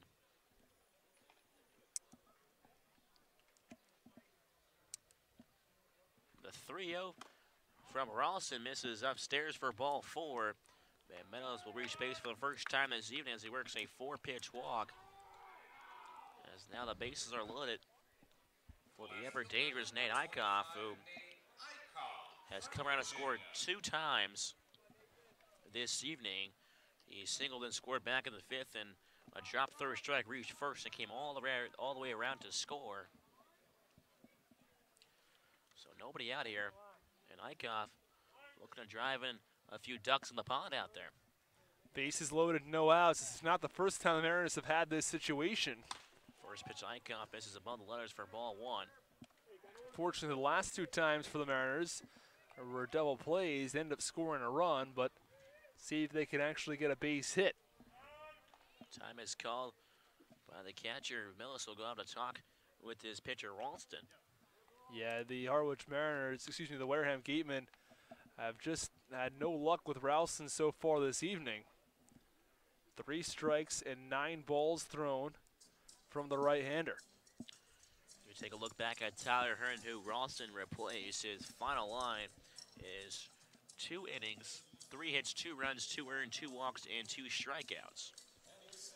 So he leaves the game and gives the ball to Ralston, who so far has found a little bit of trouble here in the 6th inning. Well, he has just no control over his pitches at all. He's thrown 6 consecutive balls, walked Meadows on 4 pitches. And if you're Nate Eichhoff, you're going to stand in that left-hander's batter's box and make Ralston throw you a strike, because he has not proved he can do so yet this evening. He's thrown 4 straight balls to Meadows. Now 1-0 is the count on Eichhoff, so 5 straight. And then going back to the previous at-bat versus Norman, he threw 2 consecutive balls there, so it's actually now 8 consecutive with the 2-0 count now against Eichhoff. 2 balls, no strike is the count on Eichhoff as the 1-0 bounce in the dirt for a ball. Bases are loaded, no outs here. The top of the 6-4-1 Mariners lead. The 2-0 pitch to Eichhoff.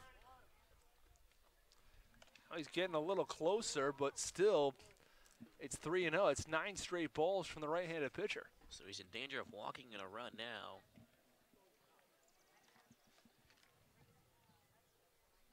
We saw yesterday that happened in the Chatham game as a 3-0 pitch misses well upstairs.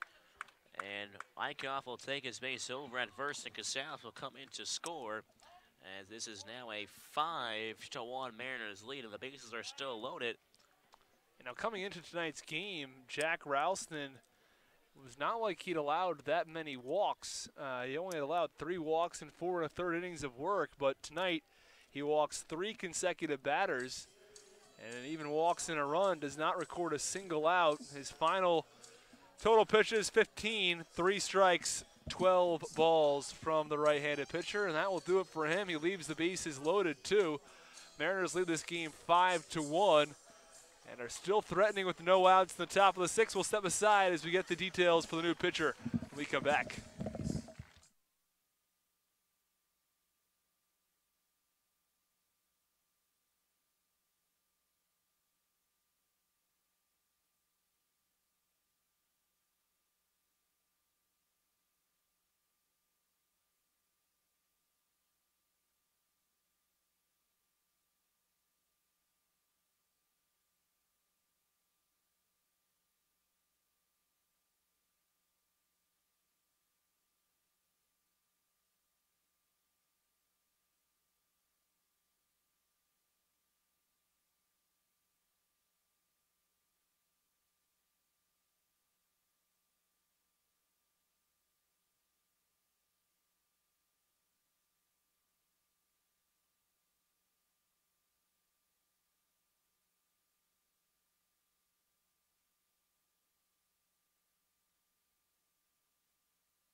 And welcome back inside Spillane Field for as we enter into the middle inning here in the sixth inning. Still nobody out. 5-1 Mariners lead. Bases are still loaded. It is Brendan Wood out of Siena College, teammates with Tom Sutera. He is called into this game to try to limit the damage. Bases are loaded as the first pitch to lead off here. Tanner Morris is in at the knees for strike one. Morris so far has been hard to keep off base this evening. He's homered, singled, and walked so far. He's come around to score twice. 15 RBIs on the season. Looking to add to his total here with 2 minutes scoring position, and the bases are loaded. 0-1 pitch to Morris is swung on and chopped foul towards the coach's box area. Count is 0-2.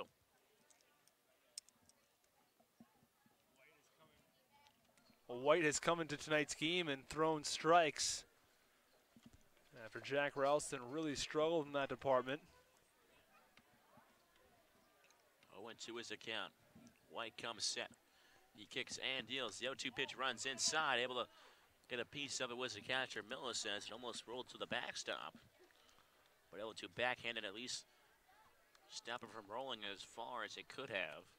And White's someone who normally goes long innings. Pitched 4 2/3 innings at Brewster his last time out. Allowed 2 runs, just 1 earned. So it is possible that you could see him go the rest of the game.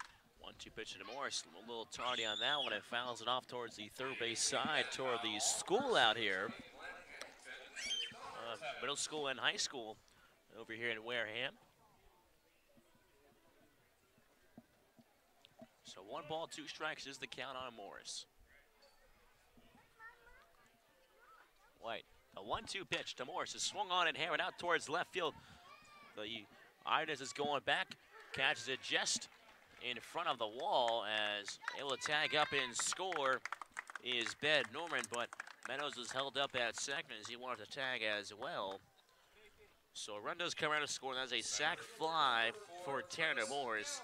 So he's now played at 2 RBIs this evening, and they'll not go down as an at-bat, so he's 2 for 2 so far with a walk and a sac fly. So another run comes across the score as a 6-1 lead now for the Harwich Mariners of the Wareham Gatemen here in the 6th inning.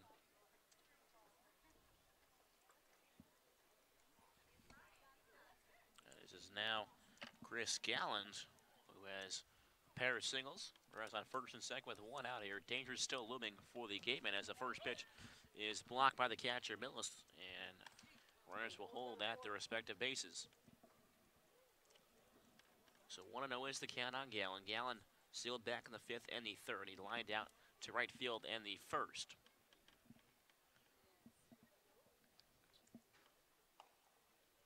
White comes set, looks back. Meadows at second, will fire towards home as the 1-0 pitch is laced out towards left center field gap and is caught by the left fielder Idens, and going back towards second base is Meadows as he slides back in as the second baseman Collins is able to scoop the ball as they try to double up. Meadows at second. It looked like for a second it was going to drop, but then all started tailing back to the left fielder Idens, and he's able to make the catch out there. So again, another hard hit ball by Galland that is caught. So 2 outs here in the away half of the 6th inning. Runners on first and second, 6-1 Mariners lead over the Wareham Gatemen. It is now the 3-hole hitter Aaron Shunk who has 2 RBIs on this evening. Both of those are from double play balls, actually. Depending on the level, sometimes they'll count those as RBIs, sometimes they won't. First pitch is swung and grounded on the ground, foul. I believe I'm looking back right now, and the scorebook doesn't look like they're RBIs, but I guess in my book they count as RBIs. We'll give it to him.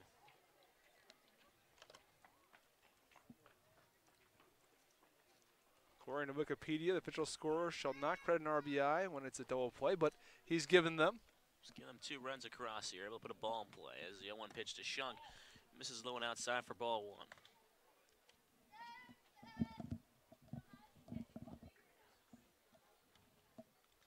One ball, 1 strike is the count on Shunk. Runners on first and second.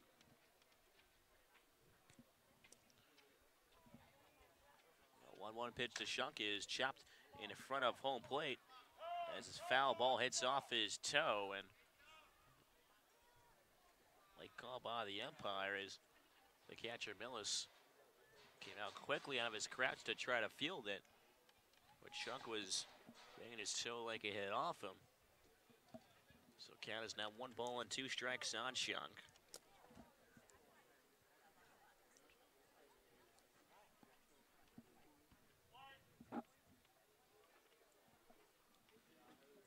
As the sun starts to depart Spillane Field, as the shadows are out in the outfield in left and right center, as the 1-2 pitch bounces in for ball 2 on the outer half of the plate. Count is 2 balls and 2 strikes on Shunk.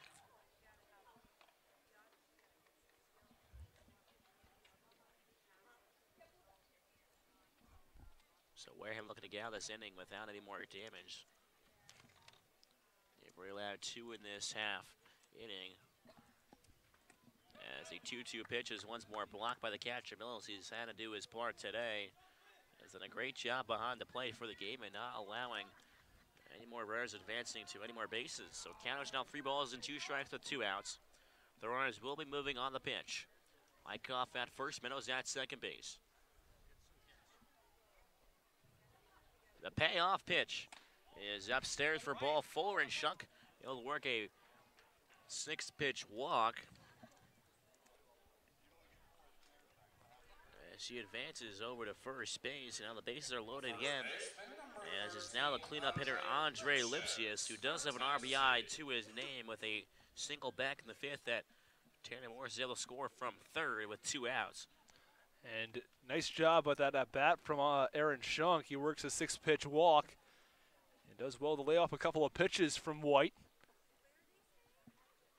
First pitch to Andre Lipsius is at the knees for strike 1 as he quickly turns down the right batter's box towards the base coach, Coach Pascarosa. Bases are loaded here with 2 outs, 6-1 Mariners lead here at the top of the 6th. White comes set, he fires towards zone, a big swing to miss by Lipsius, counters quickly 0-2. White's looked pretty good since entering this contest, recording a couple of quick outs. He did walk a batter, but he's now ahead in the count to Andre Lipsius 0-2. I guess a walk may be better than a hit in scoring a run, so I guess White could be doing his part here. All depends on what Lipsius is able to do. 0-2 pitch to Lipsius is at the knees for strike 3, and he goes down looking. So the Mariners sure in the bases loaded here in the 6th, but they do able to get across 2 runs. And thanks to the sac fly from Tanner Morrison, walking in a run was the gateman. So after 5.5, it is a 6-1 Mariners lead over the game. And listen to Mariners baseball on the Harwich Mariners Radio Network.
And welcome back inside the playing field for the bottom half of the sixth inning. It is Andrew Misiazic on the mound. Wearing number 15 this evening. 0.77 ERA and 11 2/3 innings of work. First pitch to the leadoff hitter, Isaac Collins, misses for ball one. And it's been a brilliant night for Danny Portimani. 5 innings, 2 hits, 1 run, 1 earned, 1 walk, and 1 strikeout. Really kept these dangerous escapement hitters at bay as the 1-0 pitch misses down and inside for ball one on the right-handed hitter, Isaac Collins. 11 2/3 innings of work from Misiazic. He's allowed 8 hits and 4 walks, just the 1 earned run. 2-0 pitch is lined over towards shortstop, 1 hop into Morris. He fields it, throws across diamond for out number 1 as Misiazic retires the first man he sees in Isaac Collins. Yeah, speedy Isaac Collins, and it was only a couple of steps they ended up beating him by. Let's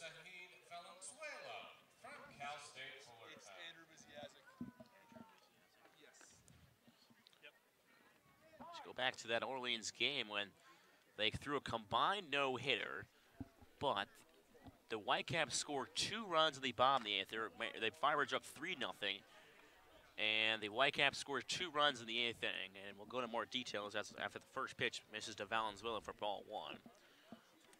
Valenzuela will dig back in as the 1-0 pitch is fouled off the mid of Mason Meadows for strike 1. Count as 1 ball and 1 strike. So there is a hit by pitch, then there is a couple walks issued. And then there was a put out, so runner's able to advance, and there was a wild pitch. And then there was a put out, so I guess a couple runners, so there's still no hits in that game. Oh, it's still a no-hitter. Oh, yeah, absolutely. No hitter, but I mean, think about it. It was perfect through 7 innings, and then just a walk, a hit by pitch, and a wild pitch, able to score a few runs. If I'm remembering correctly, I think it was A.J. Burnett who threw a no-hitter when he lost the game. So count as 1-2 on Valenzuela. The payoff pitch from Misiazic is swung on and fouled off into the screen. Count remains 1 ball and 2 strikes. Yeah, the only only pitcher in Major League history to be credited with the loss while pitching a no-hitter was A.J. Burnett when he was with the Marlins. That's some tough luck there, and thank God for the Fibers able to hold on. There is the 1-2 pitch is hammered out towards left field. Eichhoff going back to the track, and it is foul. That ball had the distance. It went probably 320 feet out there in left field, but it goes just foul at the last second. Nate Eichhoff was on patrol down there, so I don't know. I know his teammates were yelling Ike again. Waving that ball foul. He's got supernatural powers. Yeah, I thought he was going to climb the fence or something down there. Get Eichhoff. Get like the moon shoes back in the day from like 10 years ago. Get hopper all over the place. Maybe a pogo stick and rob that home run, but count as 1 ball and 2 strikes now.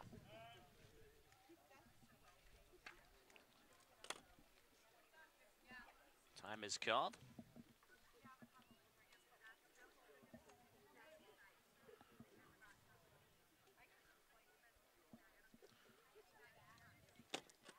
As the 1-2 bounces there for ball 2 on Valenzuela. Cunningham is back up at 2 balls and 2 strike, 1 out here in the home half of the 6-1 Mariners lead over the Gatemen. And the 2 no-hitters that have been thrown this year, there's been something odd about each one. And the Mariners one was just a 7-inning game, and it took 3 pitchers. As the 2-2 pitch is lined over towards in front of Eichhoff, and now with 1 out, Valenzuela is on with a 1-out single. So I was saying, in the 2 no-hitters, the Mariners one, it took 3 pitchers to do it. It was Branovich, Hess, and then La Sorsa. So a little bit unusual in that sense. And it was only a 7-inning game. So, again, not your typical no-hitter. And then for the Orleans Firebirds, and they have the no-hitter, it's also a combined no-hitter, but more importantly and more unusually, 2 runs come in for the Whitecaps. As the first pitch is swung on and hit in toward the gap in the alley between right center field. As being around third now, the throw back in and being held up finally at third is Valenzuela. So a 1-out double off the bat of Austin Shenton. And again, he's the guy, if the Gatemen want to score some runs, it's got to come from his bat. As he leads the league in average. As now runners are on second and third with 1 out here. A lot of confusion about Misiazic's number. I got a text from the broadcasters, and we saw someone from up in the press box here come down and ask about his number because his normal jersey number is 24. I didn't know either. I had asked the coaching staff to figure out exactly who was on the mound because normally it's 24, but the Mariners don't have a 24 of this jersey type for Misiasic, so The they had BP to type use jersey, and they don't have a 15. 24. As the first pitch to the left fielder, Idens misses downstairs for ball 1. And he was wearing the old school Harwich the first time they wore these jerseys. It says Harwich right across the chest of the jersey.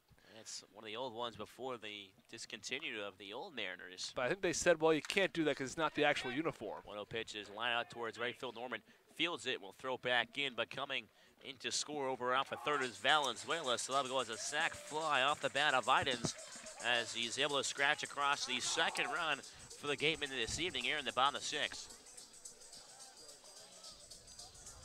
So now 2 runs across as the last one came back in the 5th inning on a ground out from the catcher Drew Miles. So still on second base is Shenton. As now the deficit is cut back to 4 runs here in the home half of the 6th.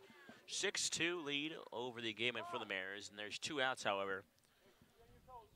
As it's now the right fielder Jacob Goldfarb was hit by a pitch and grounded out back in the 4th. First pitch is in there for strike 1. After they said, I think they just were like, you know what, you got to wear at least the same jerseys as the rest of the team because you had the Harwich and they just had the M with the star on the Mariners' normal jersey.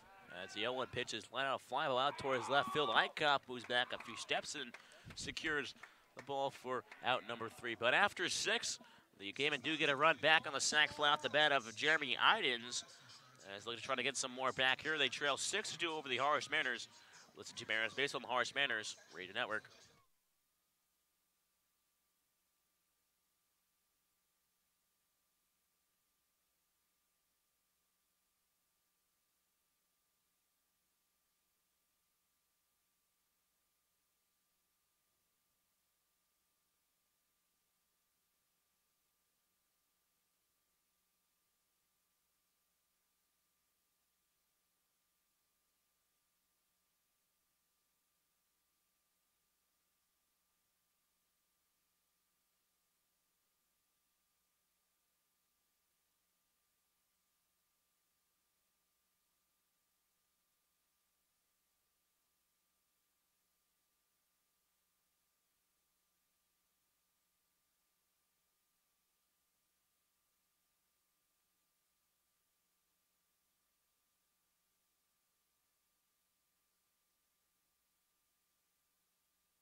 Welcome back into Spillane Field, top half of the 7th inning. Mariners leading this game 6-2. Austin Rooney alongside my broadcasting partner Thomas Inzarella. First pitch to Brad Debo is in there for strike 1 from Brendan White. White came in the top half of the 6th inning. As the 0-1 pitch, breaking ball in there for strike 2. At the time, the bases were loaded. There was already 1 run that had come in, and he did quite well to work out of that jam.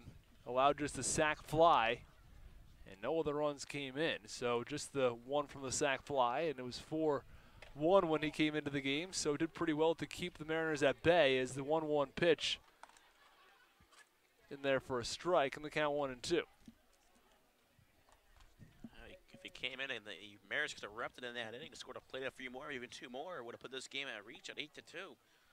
The 1-2 pitch to Debo. Fastball runs outside, and the count 2-2. This game is still in reach, however. Only 4-run lead for the Mariners. Grand Slam could do it. Saw one of those yesterday with the Boston Red Sox. 2-2 pitch, swung on, a line drive into left field for a base hit. Brad Debo has a leadoff single in the top of the 7th. And the streak continues now for Brad Debo. Makes it a 6-game hit streak for Debo. And he's making sure he's keeping his name in that lineup. We've seen a number of times, because there are 3 catchers in the Mariners on this roster, they sort of have been playing once every 3-4 games for some of these guys. But recently, Debo has found himself in that DH spot as the first pitch to Danny Casals is a breaking ball in the outside corner for strike 1.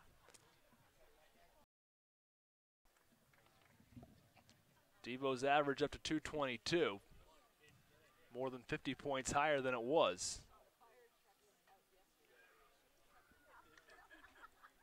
A couple of guys in this Mariners order have had their averages ticking upwards, especially recently, and Nate Eichhoff, another one of those guys, who's hitting .319 ever since he had that rough start to the season where he didn't have a hit in his first 28 at-bats. Well, since then, he's been one of the Mariners' top bats.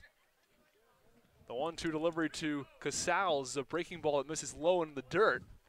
Oh, and looks like we have something that happened last year is happening again. Is that a sunflower seed we have found up on our table? Might have fell from the sky or something. Oh, we're getting more. They're flying right at me now. And the 2-2 pitch to Casals. Swung on, a high pop-up foul out of play down the right field side.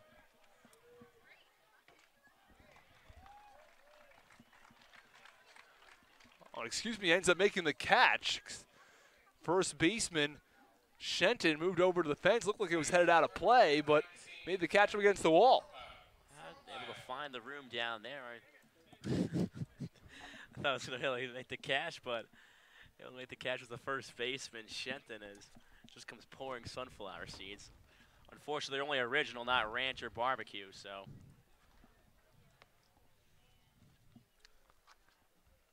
Logan Driscoll, is that who the culprit is?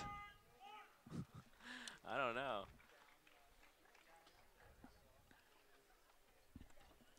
Very well may be. I'm expecting the barbecue or ranch seeds. I don't want the original, unfortunately. I'm a fan of the original. I'll take them. You can take them. I like the ranch. Ranch are the best. And so our scoreboard operator back in Harwich likes to chew down on. 0-1 pitch to Norman, misses low and in the count 1-1. See, it's a little bit tough trying to get it through the netting up here because there's netting that blocks between the dugout and our little porch up here. Runner goes. 1-1 pitch in there for a strike. Throw down a second is well in time to get Debo. He's caught stealing. They call it the cage up here. It's a raptor cage, as they call it around here. So there are 2 away in the top half of the 7th inning.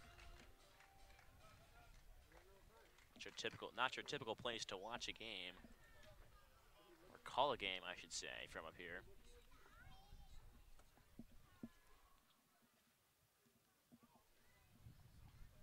And the 1-2 pitch misses low and in the dirt, and the count even at 2-2. A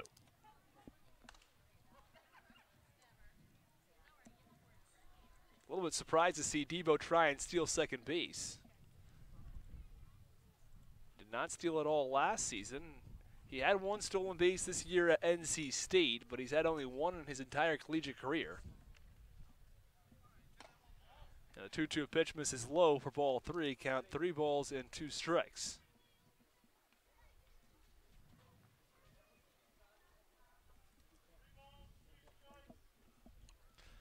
Count full at 3-2.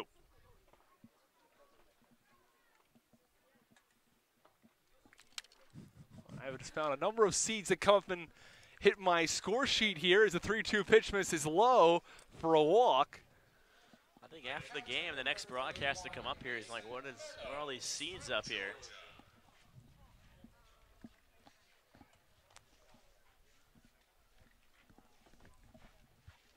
Do you know who's throwing them? Couldn't tell you.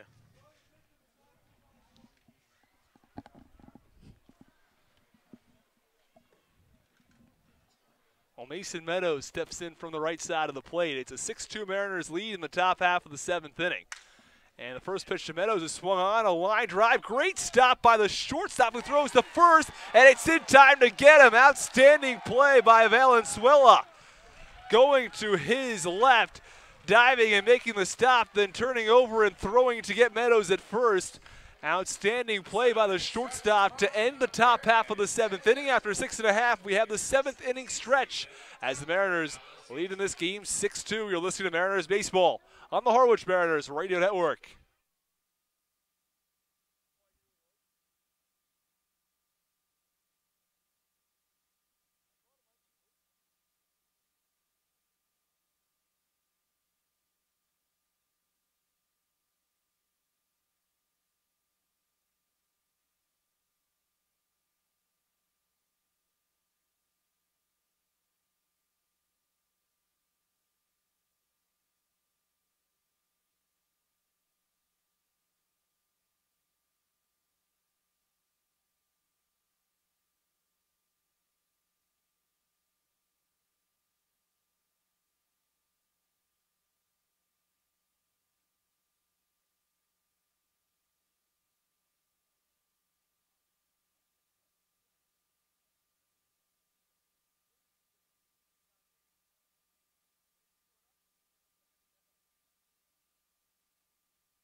Bottom half of the 7th inning from Spillane Field as the Mariners lead this game 6-2. Austin Rooney alongside my broadcasting partner, Thomas Zinzarella. Andrew Biziazik back out there on the mound for the Harwich Mariners.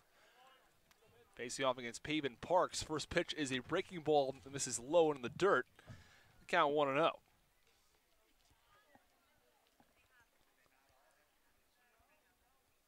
Parks 1 for 1 with a walk this evening as the 1-0 pitch is a breaking ball missing low again, and the count 2-0.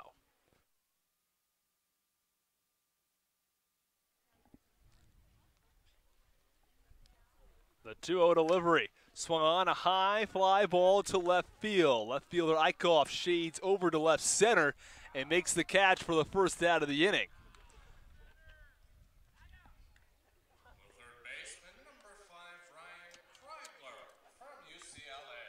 Another seed has been tossed my direction. We are in a little bit of a cage over the Harwich Mariners dugout, and we are getting seeds tossed up to us over the last inning. One out in the bottom of the 7th. Mariners leading this game 6-2. As Kreidler steps in from the right side. First pitch, breaking ball misses low and in. Count 1 ball, no strikes. Now it's a little difficult for them to get the seeds up here because there's a netting in between us. A lot of them are getting knocked down by the netting. The 1-0 pitch swung on, a high fly ball down the right field line. Moving over is Norman, sliding, and he can't quite make the play as he slides into the fence on the right field side and gets up, but it's just going to be a foul ball. Count 1 ball and 1 strike on Kreidler.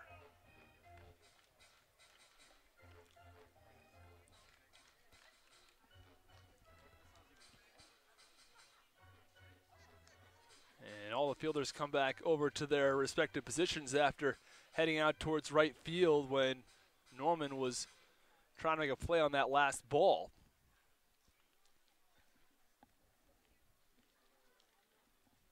Miziazik gets the sign from Meadows, the 1-1 pitch. Breaking ball misses low in the count 2-1.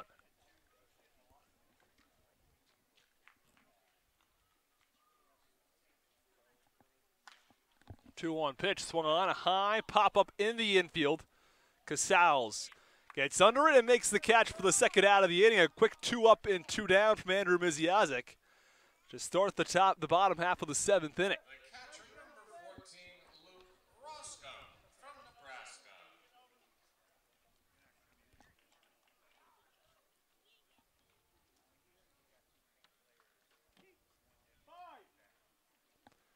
And the first pitch to Luke Roscom is swung on, a chopper right back to the pitcher Miziazik, who fields and throws to first for the final out. After allowing a run in his first inning of work, he comes back and takes down the Wareham Gateman in order 1, 2, 3 at the end of 2 innings of play. At the end of 7 innings of play, excuse me. It's the Harwich Mariners 6 and the Wareham Gateman 2. You're listening to Mariners baseball on the Harwich Mariners Radio Network.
Top half of the 8th inning from Spillane Field. The new pitcher on the mound for the Wareham Gateman, Ryan Stoudemire. Out of Charleston Southern University, the big right-handed pitcher. Has been very good so far on Cape Cod, a 2.45 ERA in 7 1/3 innings of work. Not somebody who's going to strike out all that many batters, just 2 strikeouts during that time.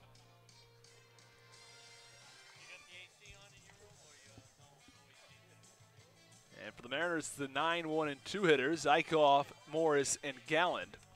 The 3 of them are a combined 5 for 8 on the evening.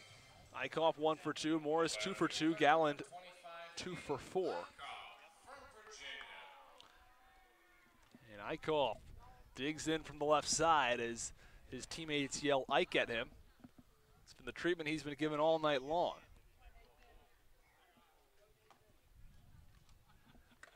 First pitch is a fastball that runs up and inside on the left-handed hitter, who restraps his batting gloves and steps back in.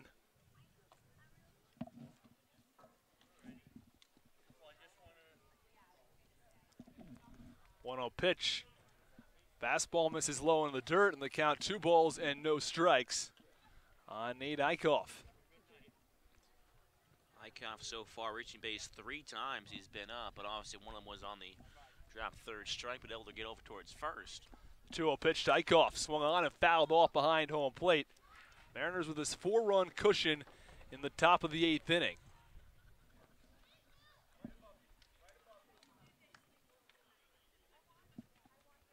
Mariners started things off with a home run for Tanner Morris. That was all the way back in the first inning, and they added 1 in the 3rd.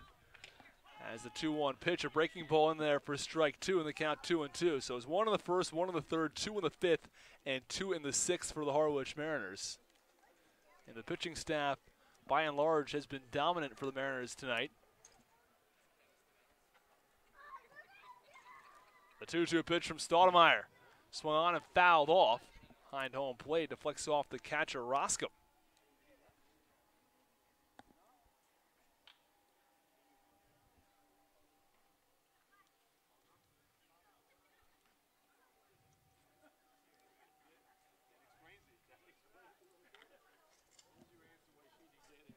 The 2-2 pitch swung on, a line drive up the middle for a base hit. A leadoff single for Nate Eichhoff, who continues to swing a hot bat in the Mariners' order. Eichhoff continues to rake at the plate.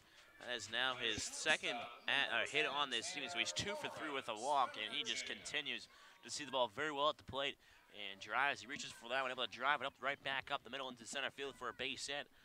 As the Mariners may try to tack on some more insurance runs here in the 8th inning. And to think, just a couple of weeks ago, he had not had a base hit at all. Well, he's hitting .346 since then. The first pitch to Morris is a line drive. And it's already a one hopper over to third, throw to second for one, back on to first. It'll be a double play. I think that Nate Eichhoff thought it was a line drive on the fly over to third base, as did I, to be honest, as Kreidler ended up fielding that one on a hop. He threw to second and then back on to first, so it's a 5-4-3 double play against Tanner Morris. I'm pretty sure you're actually not allowed to do that. It's a very ingenious play where you just drive the ball on purpose to get a double play. Ah, okay, so that's what it was. I thought that I didn't even see he dropped it. I think that's why Ankler went out to argue. Because that's basically the infield, the purpose of the infield fly rule. It's almost like an infield fly rule, except on a line drive. It's the first pitch to Chris Galland. And therefore, strike one with a fastball. I don't think that's allowed. I think that, at least that's what my understanding of the rule was. It's the 0-1 pitch to Galland. It's a breaking ball in the dirt in the count, 1 ball and 1 strike. But nonetheless, Kreidler uses it to his advantage, and there's 2 outs in the top of the 8th inning. Very heads-up play over there. The 1-1 pitch swung on a high pop-up foul down the third base line, out of play. Count 1-2 on the right-handed hitter.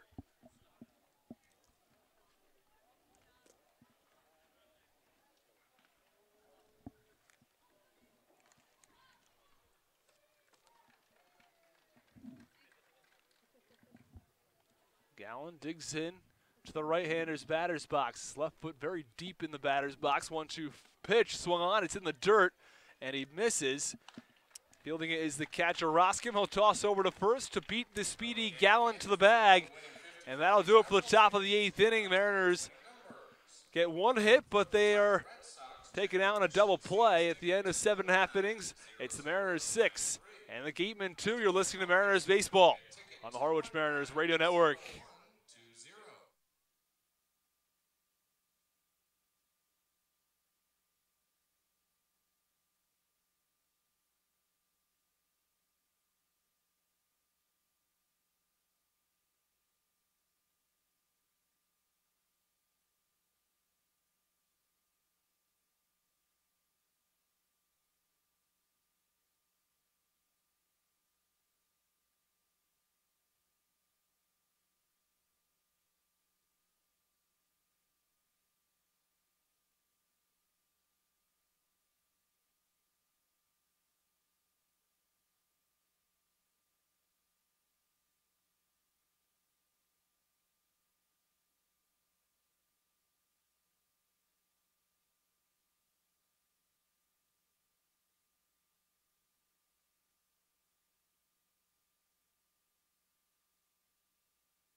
Bottom half of the 8th inning from Spillane Field. Austin Rooney alongside my broadcasting partner Thomas Zarella. Glad to have you with us as the Harwich Mariners lead in this game 6-2. New pitcher on the mound for the Mariners. It's George Kirby. And Kirby out of Elon University is 0-1 so far. 3.38 ERA with 5 games, making his 6th appearance. Jeff has 1 save, 5 1/3, 8 hits, 2 runs, 2 earned, 1 walk, and 11 punch-outs. Big swing and a miss, guys. Got an active fastball and a wicked curve. And the first pitch is in there for strike 1 on Hunter. And the count 0-1 on the left-handed hitter. Back in Brewster, there's some scouts. We were able to see the numbers off. Was up to 95 to 97 on his fastball. The 0-1 pitch in there for strike 2, and the count no balls and 2 strikes on Hunter. Hunter has struggled this season, just hitting 170 so far on Cape Cod.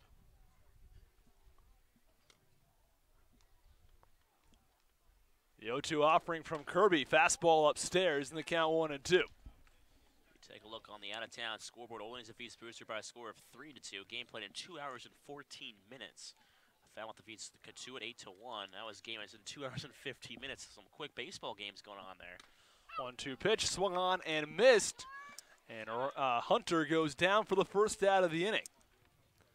Remember the game 1 of the double, or it was one of the games, I think the Mariners played in 2 hours and 20 minutes, and that was probably the quickest game of the year, but there was actually almost a 2 hours one, I think, in Brewster as well. Those low-scoring pitching games really keep the time down. 1 out, bottom of the 8th inning, a 6-2 Mariners lead. As the leadoff hitter Isaac Collins digs in, the first pitch is a strike from Kirby. And as of right now, Chatham's losing to YD in the bottom of the 4th, so if the result stays here in Chatham as well, the Mariners can gain some ground on second place. That'll make the difference between home field advantage for the series between the 2 and the 3 seeds. The 0-1 pitch is a fastball in there for strike 2, and the count no balls and 2 strikes on Collins. As I mentioned before, 5 points behind is what the Mariners have to gain on the Anglers, and if it's tied at points, it goes to head-to-head, I believe. So the 0-2 pitch misses upstairs, check swing from Collins, but he holds up. Count remains 1-2. I think it's either head-to-head or run differential. If let's say just Chatham and Harwich are tied in the 2nd and 3rd spot in points, or tied for Mariners second. will be unable to win the head-to-head though, as they're 0-4 this season against the Chatham Anglers. The 1-2 delivery cut on and fouled off by Collins, and the count remains 1-2.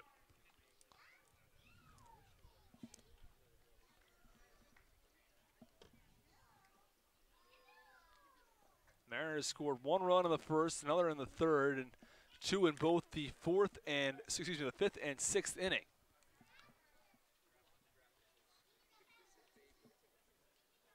One-two pitch, swung on, a ground ball through the hole on the left side for a base hit. Isaac Collins aboard with 1 out in the bottom of the 8th inning. Yeah, Collins did a good job there to extend the barrel on the outside pitch, and goes where it wanted to. It's a nice little weak ground ball in between the hole at second, or at short and 3rd. So good piece of hitting there by Collins.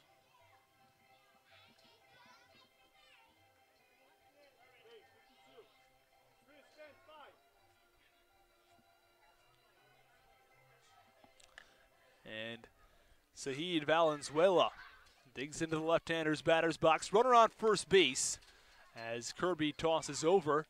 Diving back in safely is Collins. A 6-2 Mariners lead in the bottom of the 8th inning.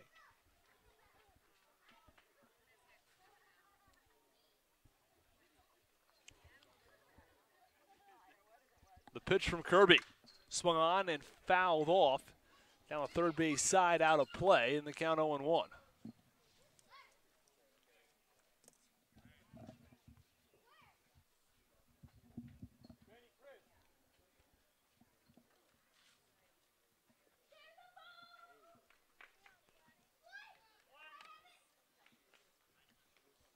Kirby gets a sign from Meadows. Runner on first base, 1 out. Now tossing back over to first. This time it was closer, but still diving back in safely was Collins.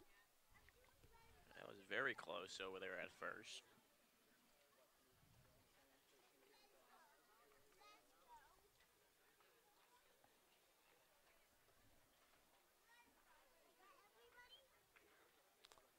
The 0-1 pitch cut on and fouled off back to the backstop behind home plate. In the count, no balls and 2 strikes on the left-handed hitter Valenzuela.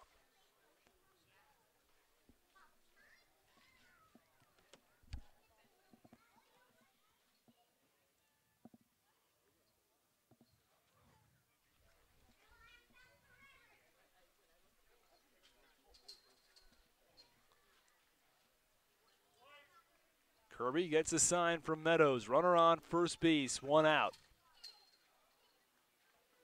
Tossing back over and diving back in safely was Collins.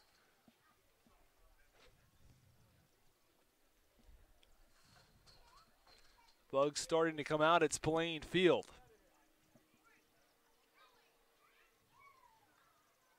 Not nearly as bad as the last time, though, as the 0-2 delivery. Fastball cut on and missed, struck him out. And Collins started to go, then stopped. Meadows threw down a second regardless. And there are 2 outs in the bottom of the 8th inning after Kirby gets a strikeout for the second out of the inning. So Kirby's both outs so far have been punch outs, and that strikeout total continues to rise. As I mentioned before, coming in 5 1/3 innings pitch, he has 11 strikeouts. He's averaging just over 2 per inning. And he continues to average more than 2 per inning.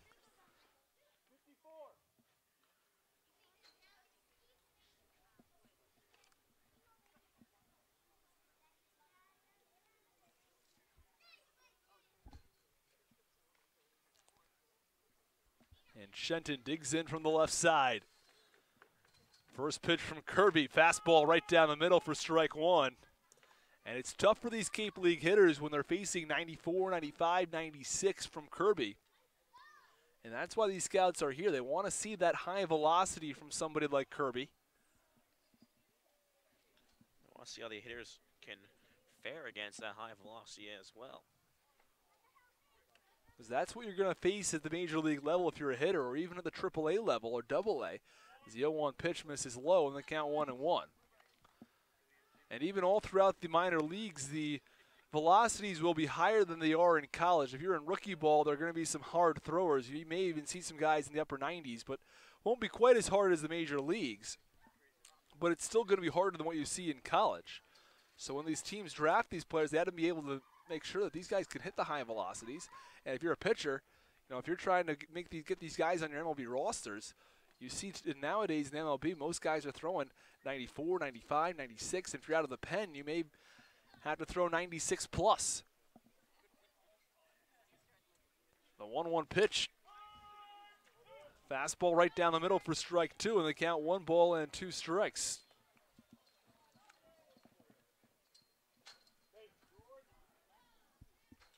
See what Kirby goes with here is 2 strikes on him and only 1 ball. He went with a fastball. Let's see if he tries to make things up by bearing a curveball in the dirt or go with a fastball, elevating the zone. Runner on first base, 2 outs. 1-2 pitch to Shenton, misses upstairs. Tried to get him to swing and miss at that pitch. 2 outs, 6-2 Mariners lead in the bottom of the 8th inning.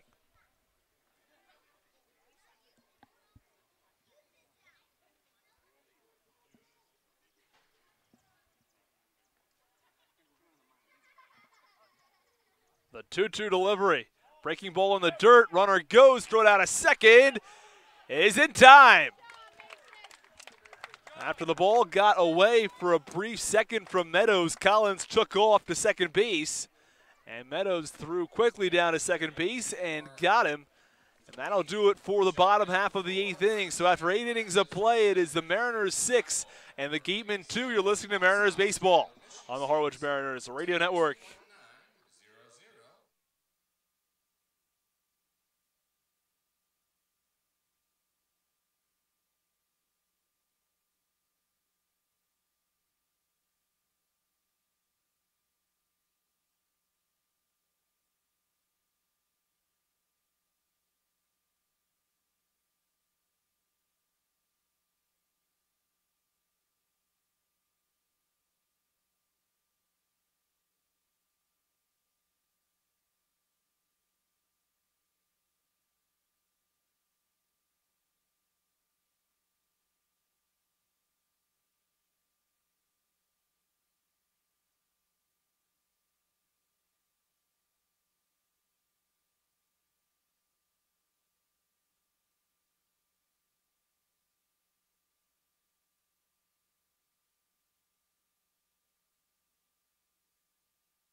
top half of the ninth inning from Spillane Field as the Mariners lead in this game 6-2. Austin Rooney alongside Thomas Inzarella. Glad to have you with us this evening. As there's a new pitcher on the mound for the Wareham Geatmen, actually a two-way player, Pavin Parks. He's only pitched in one game this year. It was versus Chatham. First pitch to the three-hitter.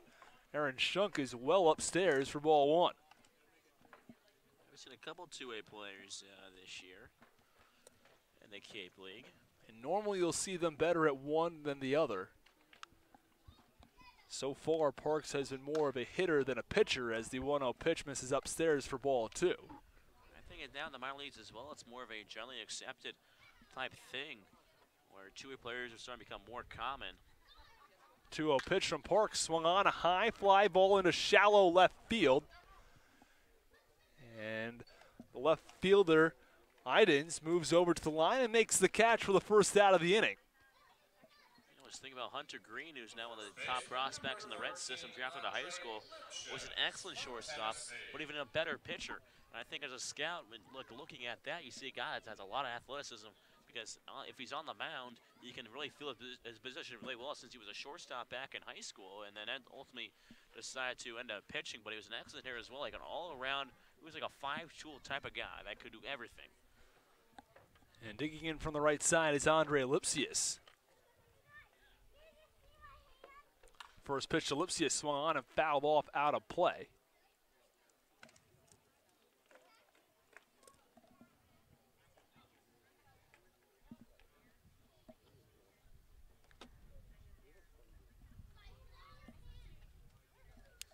The 0-1 pitch, fastball in there for strike two, and the count 0-2. Pavin Parks, a freshman this past season, as the 0-2 pitch is swung on, a high fly ball into right field foul ground, and it bounces over there in foul territory. So the count remains 0-2. This past season at Kent State, he pitched in 5 games for a total of 5 innings, allowed 6 earned runs. As a hitter, he was a .285 hitter. Was drafted in the 24th round of the MLB draft. 0-2 pitch from Parks, swung on, a ground ball over towards second base. Second baseman Collins moves over, fields it, and throws the first for the second out of the inning. A quick 2 up and 2 down from Pavin Parks. Parks has looked sharp so far, just looking to keep this deficit down at 4 runs. And the Mariners, again, they maybe want to get a couple more, have a comfortable lead right now, but anything can happen in the home half of the 9th. And Brad Debo, left-handed hitting catcher. He's in the DH spot tonight, though. Steps in. First pitch, a breaking ball from Parks is in there for strike one, and the count 0-1.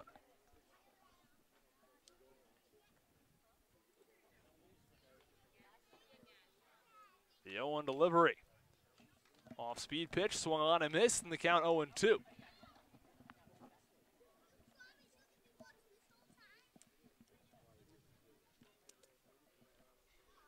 Base path is empty, 2 outs. Mariners leading the game 6-2. As Debo digs back in from the left side, the 0-2 delivery. Fastball that misses upstairs for ball one. Count 1-2. Parks looking good, though, in this outing. Couple of quick outs, good control over his pitches. 1-2 pitch, breaking ball misses low into the dirt, and the count 2 balls and 2 strikes. And Kirby, who was just in this game, has drawn back out over towards the bullpen. I'm not sure what he's doing out there, if he's going to throw a couple of pitches before he comes back in, or if they're going to come to a relief pitcher. As the 2-2 delivery from Parks swung on, a ground ball down the third base line, just foul. Awfully close, could have been extra bases for Debo. Forgot something on the bullpen area. Maybe his bag of seeds or something. Up and throwing is Caleb Freeman. He may be entering the game in the bottom of the 9th inning. Base path is empty, 2 outs. 2-2 pitch to Debo. Swung on and missed. He goes down swinging to end the top of the 9th inning. Mariners retired in order. The end of 8.5, the Mariners still lead by 4 runs, 6-2. You're listening to Mariners Baseball on the Harwich Mariners Radio Network.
From Florida International. On the mound for the Harwich Mariners to start the bottom of the 9th inning.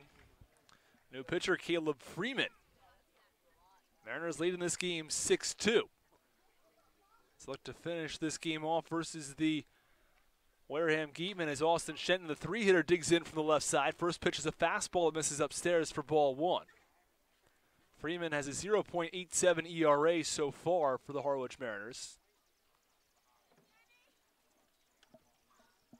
10.1 innings of work, allowed just 1 earned run as the 1-0 pitch is swung on and missed, and the count even at 1-1.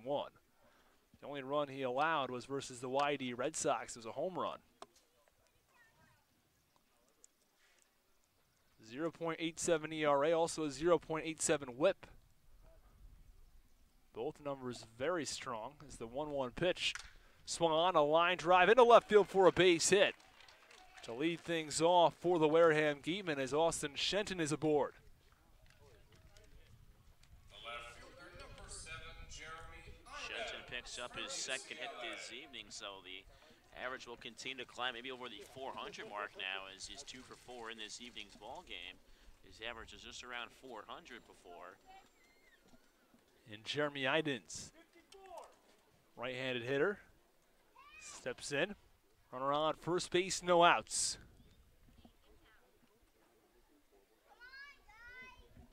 First pitch swung on, a high pop-up in the infield. Danny Casals takes it and makes the catch between first and second base for the first out of the inning. The right fielder, number 45, Jacob Goldfarb from Oregon. And Jacob Goldfarb, the 5-hitter in the order. Digs into the left-hander's batter's box. Runner on first base, 1 out. Bottom of the 9th inning, Caleb Freeman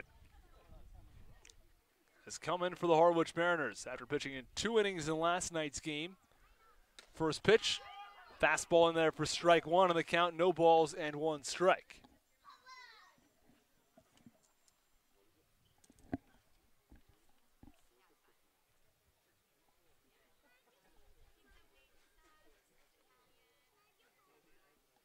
The 0-1 pitch, fastball misses outside in the count, 1 ball and 1 strike.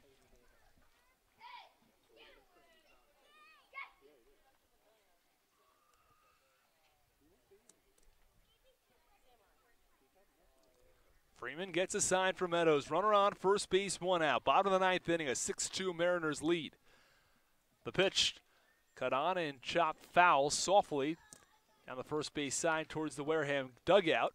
And the count, 1 ball and 2 strikes. Goldfarb only played in a few games for the Wareham Gatemen. He was playing on Katuitt earlier in the season. He was released and then picked up here in Wareham. And the 1-2 pitch. Fastball misses up and out of the zone, and the count 2-2.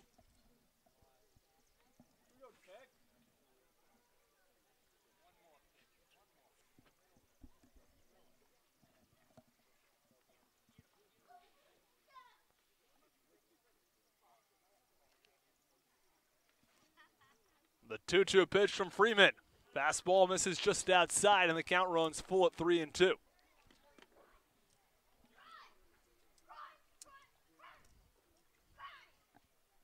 Runner on first with 1 out. Gateman trailing this game by 4 runs. The 3-2 pitch. This is just upstairs and outside, and Freeman works a walk, or issues a walk, I beg your pardon. This is big here now. Something brewing could be coming for the Gatemen.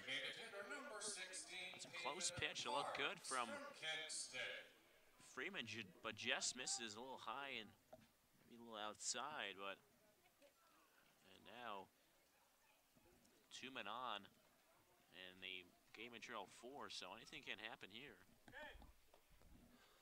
The tying run on deck as Pavin Parks, the pitcher, steps into the left-hander's batter's box. First pitch, a breaking ball misses low. The count 1-0.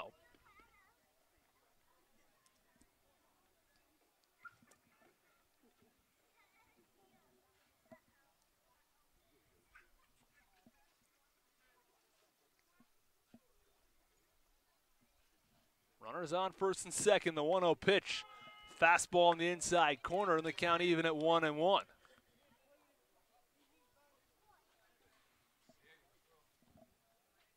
Goldfarb off of first. Shenton off second. 1 out. Bottom of the 9th inning. Mariners looking to gain some ground on the Chatham Anglers in the East Division as the 1-1 pitch misses upstairs and outside, and the count 2-1 on Pavin Parks. All of a sudden, Wareham Gatemen may have something cooking in the bottom of the 9th.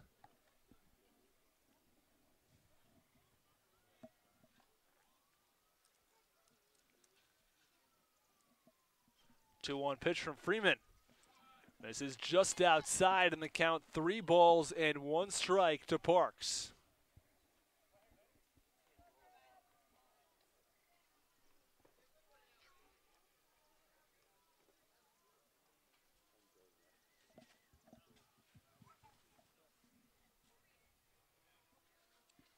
The 3-1 delivery. This is low and in the dirt, and the bases are loaded with 1 out. Walking out to the mound is Mason Meadows. He'll have a chat with Freeman. And Coach Steve Englert will also walk out to the mound. I think Coach Steve Gruenberg was about to head out there. And Coach Englert said, you know, I'll take this one. And the runners on the corners come in to have the meeting as well. Mariners lead this game 6-2 in the bottom of the 9th. 1 out. Bases are loaded for the Wareham Gatemen. So the tying run, which is Ryan Kreidler. He'll step to the plate. Englert Walks back to the dugout.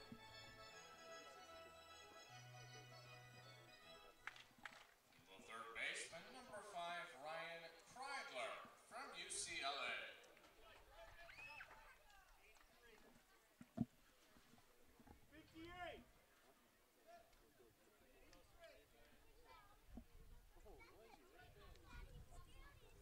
For Caleb Freeman, or maybe induce a ground ball here. And if that thing's worse, maybe let one run score, trade outs for runs right now.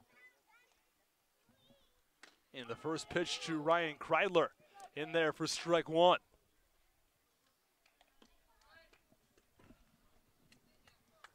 Freeman pounding the zone with the fastball. Shenton off third, Goldfarb off second, and Parks off first. So the 0-1 pitch, a breaking ball misses low. The count 1-1. All of a sudden, this game's starting to get interesting.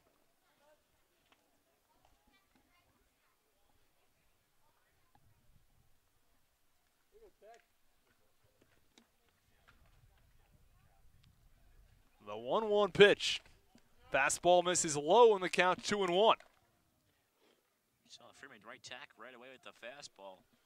Throwing 2 straight balls, see if he can get back on track here. Still in the count though. Wants to keep everything low and maybe try to get a ground ball. The 2-1 pitch. Fastball runs up and in on Kreidler. And the count 3-1, and all of a sudden, Caleb Freeman is at risk of walking in a run. He pitched in 2 innings in last night's game, and you have to wonder if he's just a little bit tired.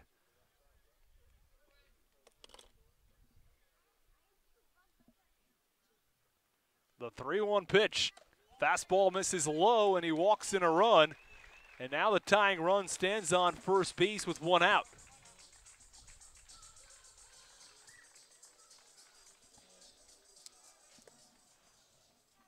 An arm warming up in the Harwich Mariners bullpen. This is crunch time, you know, because they're one pitch away from tying up this game in the game, and the Mariners are just 1 pitch away from getting out of this jam. And now the winning run stands at the plate in Luke Roscom. Game already defeated the Mariners once here in a walk-off sac fly back on June 13th. And the first pitch swung on, a high fly ball to deep left center field. Eichhoff on the run, and it's over his head against the wall. 1 run scores, 2 runs score. Now rounding third and scoring the tying run is Roscom. Now throw down to third is in time. So it's a 3 RBI double. Off the bat of Luke Roscom, it was Kreider who scored the tying run, and this game is all square at 6-6 in the bottom of the 9th inning. And after it looked like the Mariners were in the driver's seat heading into the 9th inning, the Wareham Gatemen have plated 4 runs and tie this game on a 3 RBI double. Off the bat of Luke Roscom, and Kreidler was on his horse. It was just maybe 30 feet behind Pavin Parks as they rounded third base, and all 3 of them came in to score. Roscom was being aggressive, and Coach Steve Englert walks out to the mound. He'll have to make his pitching change. And it may be Austin Wood who is entering the ball game. And just a good piece of hitting by Roscom into the deepest part of the ballpark over left center field, and at least Roscom is not on base anymore. He tried to advance another 90 feet from second to third, but was thrown out by the catcher Meadows on a good throw, so could be in for a long haul here. And yet another extra innings game the Mariners may be involved in. I don't know if they have enough arms to keep this up, but well, Austin Wood is entering the game for the Harwich Mariners as Caleb Freeman exits. He throws 2/3 of an inning, allows 4 earned runs, and the Wareham Gatemen tie the game in the bottom of the 9th inning on a 3 RBI double from Luke Roscom. He was thrown out trying to go to third base. Attention, please. A pitching change for the Mariners. Now pitching number And this could be a big point in the Mariners' season. A win here would be a gutsy win after allowing 3 runs to the Wareham Gatemen late in this game, allowing them to tie it up. If the Mariners able to come back and win this game in extras, it would be big. The offense has been there tonight. In the past, it's just the offense hasn't been there. The pitching's been there. Tonight, the Mariners' bats came alive, and they played a couple of runs across for the Mariners, and now the task was just a little bit more. Let's just hope the Mariners' bats are up to the task. Well, we'll step aside as Austin Wood warms up. We'll be back when he comes back. You're listening to Mariners Baseball on the Harwich Mariners Radio Network.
Bottom half of the 9th inning from Spillane Field. New pitcher on the mound is Austin Wood.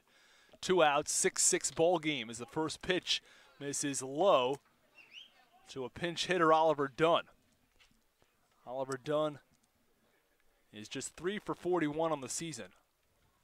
1-0 pitch. Fastball misses outside, and the count 2 balls and no strikes. Mariners went back to Caleb Freeman tonight after he pitched very well last night and had pitched extremely well throughout the season, but he struggled this evening. The 2-0 delivery is swung on, and a chopper over towards second base, Casals Fields. He'll flip over to first, and that'll do it for the bottom of the 9th inning. But the Wareham Gatemen strike 4 times and tie this game 6-6 at the end of 9. You're listening to Mariners Baseball on the Harwich Mariners Radio Network. We head to extras.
Extra innings from Spillane Field. It's the top half of the 10th inning as the Mariners and Gatemen are all square at 6-6.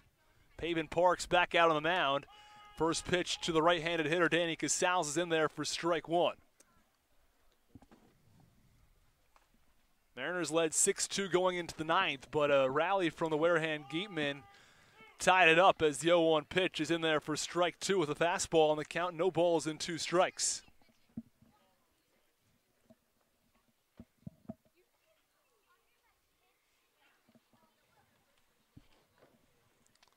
Parks shakes off the catcher.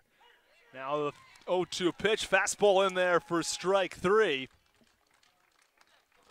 Didn't like what Millis was showing him, so he changed it up and ends up striking out Casals for the first out in the top of the 10th inning. Seems like right now we're here with a lot of momentum going into the extra innings. Well, absolutely, after scoring 4 runs in the bottom of the ninth, they definitely have the momentum going forward. As the first pitch to Ben Norman is a fastball down the middle for strike one, and the count no balls and 1 strike.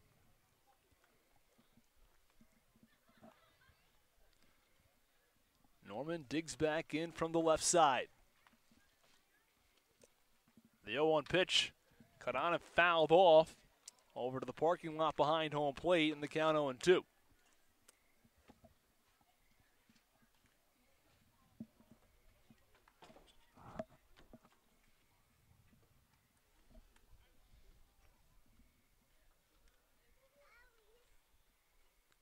Base path's empty, 1 out. 6-6 game in the top of the 10th. The 0-2 pitch misses just inside. Looked awfully close from Pavin Parks, but he does not get the benefit of the doubt on that call.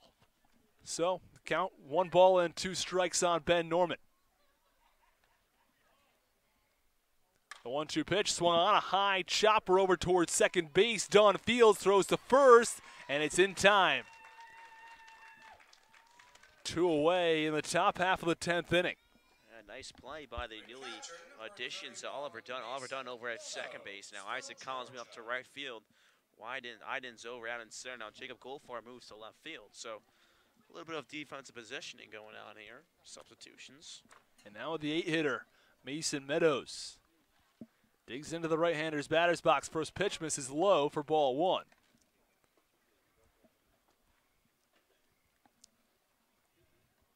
Meadows will be followed by the 9-hitter Eichhoff, who's 2 for 3. If necessary, as there are 2 outs in the top of the 10th. The 1-0 pitch, breaking ball in there for strike 1, and the count even at 1 ball and 1 strike. And Pavin Parks has been outstanding since entering this game in the top of the 9th.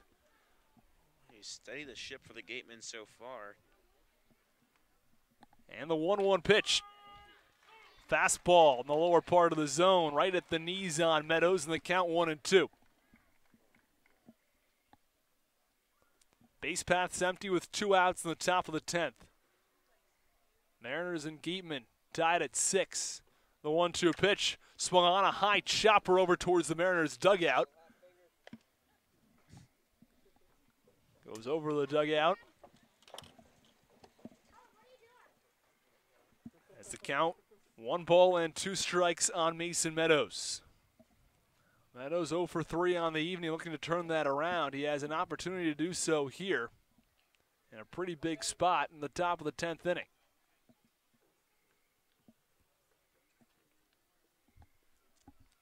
The 1-2 pitch, breaking ball misses just inside, and the count even at 2-2. Seems like ever since that call over at home plate, the Wareham faithful just getting a little more restless at these balls and strikes calls here in the extras.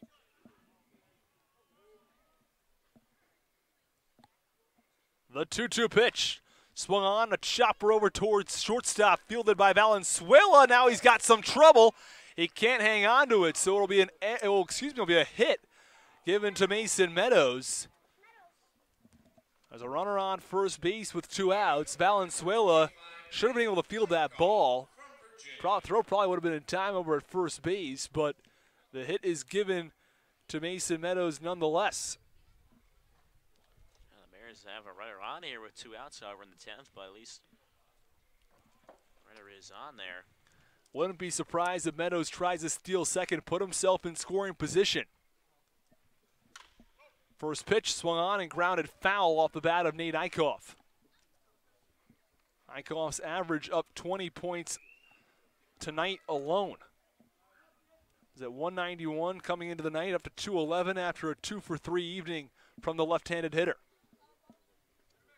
And ever since he started the season 0 for 28, he's hit 347 over the last 50 at-bats. As the 0-1 pitch misses low and the count 1 ball and 1 strike.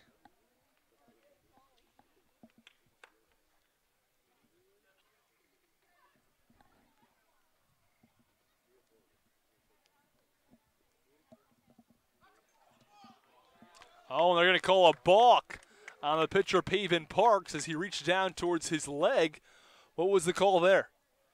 Yeah, I didn't quite see exactly what he did, but the balk was called, and this is huge now for the Mariners, because now, now O'Malley's being subbed out of the game now as a pinch runner. Logan Driscoll's going in, but this is a big here, as now he's over at second base. There's 2 outs, but a base hit can score him now. Attention, please. Pinch runner for the Mariners. Now running at second base, number 21, Logan. I wasn't exactly sure. I wasn't looking at him. I was looking over at home plate area. And then when I heard the umpire yell balk, so it can be a meaning of things usually. Sometimes when a pitcher doesn't come set, but that's more of a rare occasion.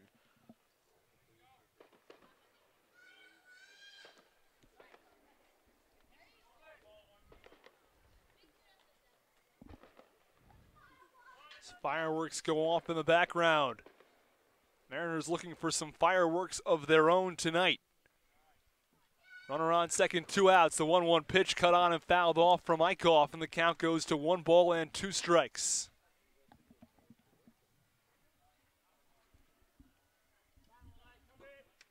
Driscoll leads off of second base.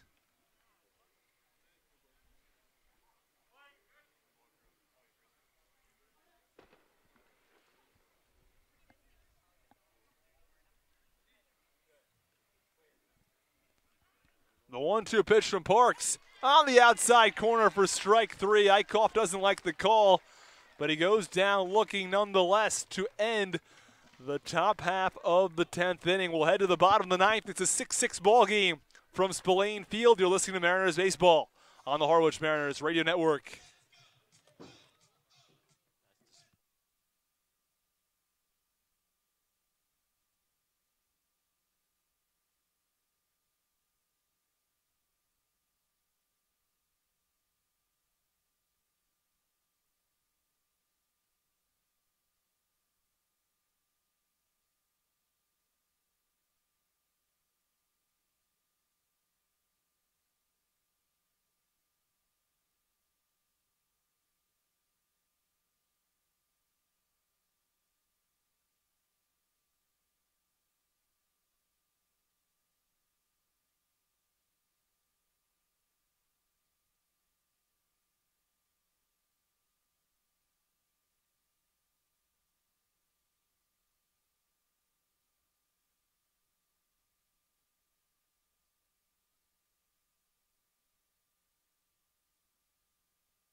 Bottom of the 10th inning from Spillane Field, a 6-6 ball game as Austin Wood returns to the mound, starting his 2nd inning of work.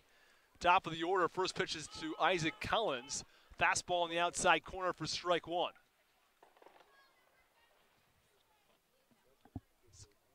Isaac Collins followed by Sahid Valenzuela and Austin Shenton.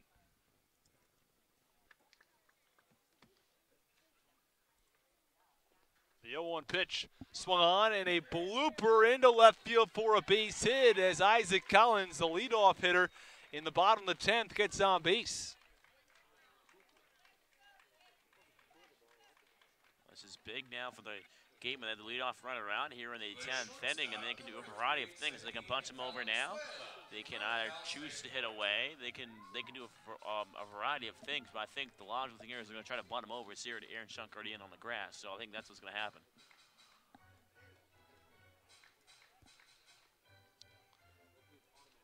And a runner on second with one out would be a positive for the Wareham Gatemen.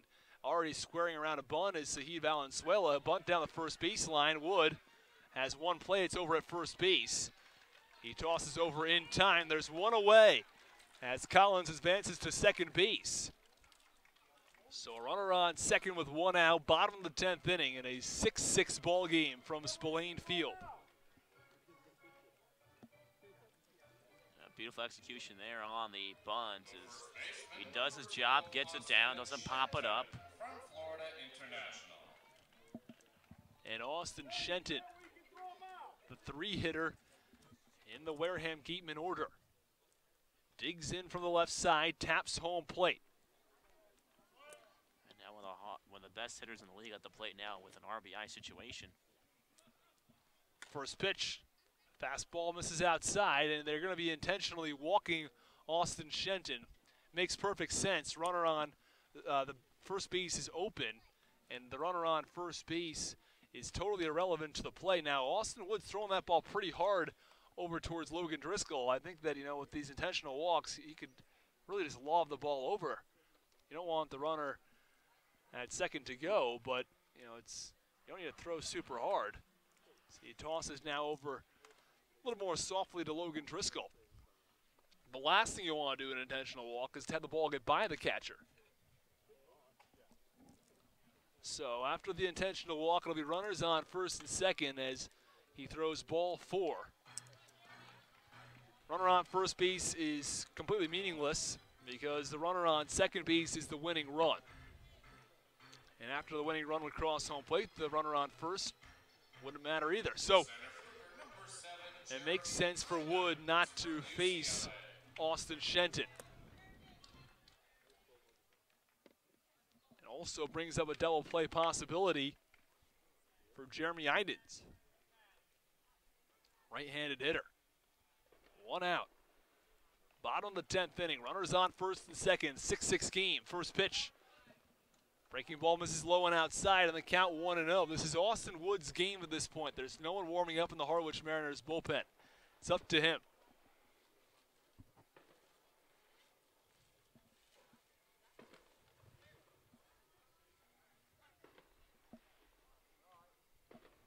The 1-0 pitch swung on and fouled off behind home plate. The count, 1 ball and 1 strike.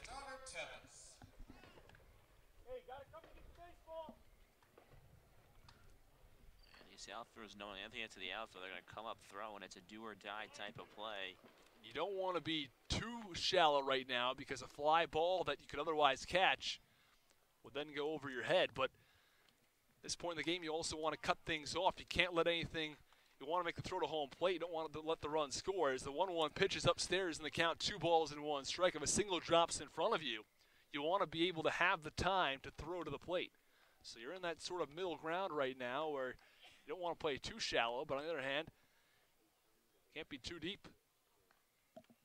2-1 pitch. Fastball runs inside, and the count 3 balls and 1 strike. And if the bases become loaded, then you only really have one option. Everybody's got to come in.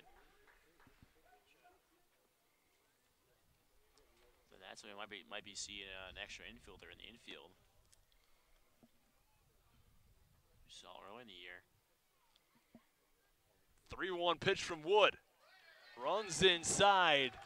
He walks Idens. The bases are loaded with 1 out. Wareham Gatemen have the winning run 90 feet away. The left fielder, number 45, Jacob Goldfarb from Oregon. And Jacob Goldfarb, a left-handed hitter, digs in.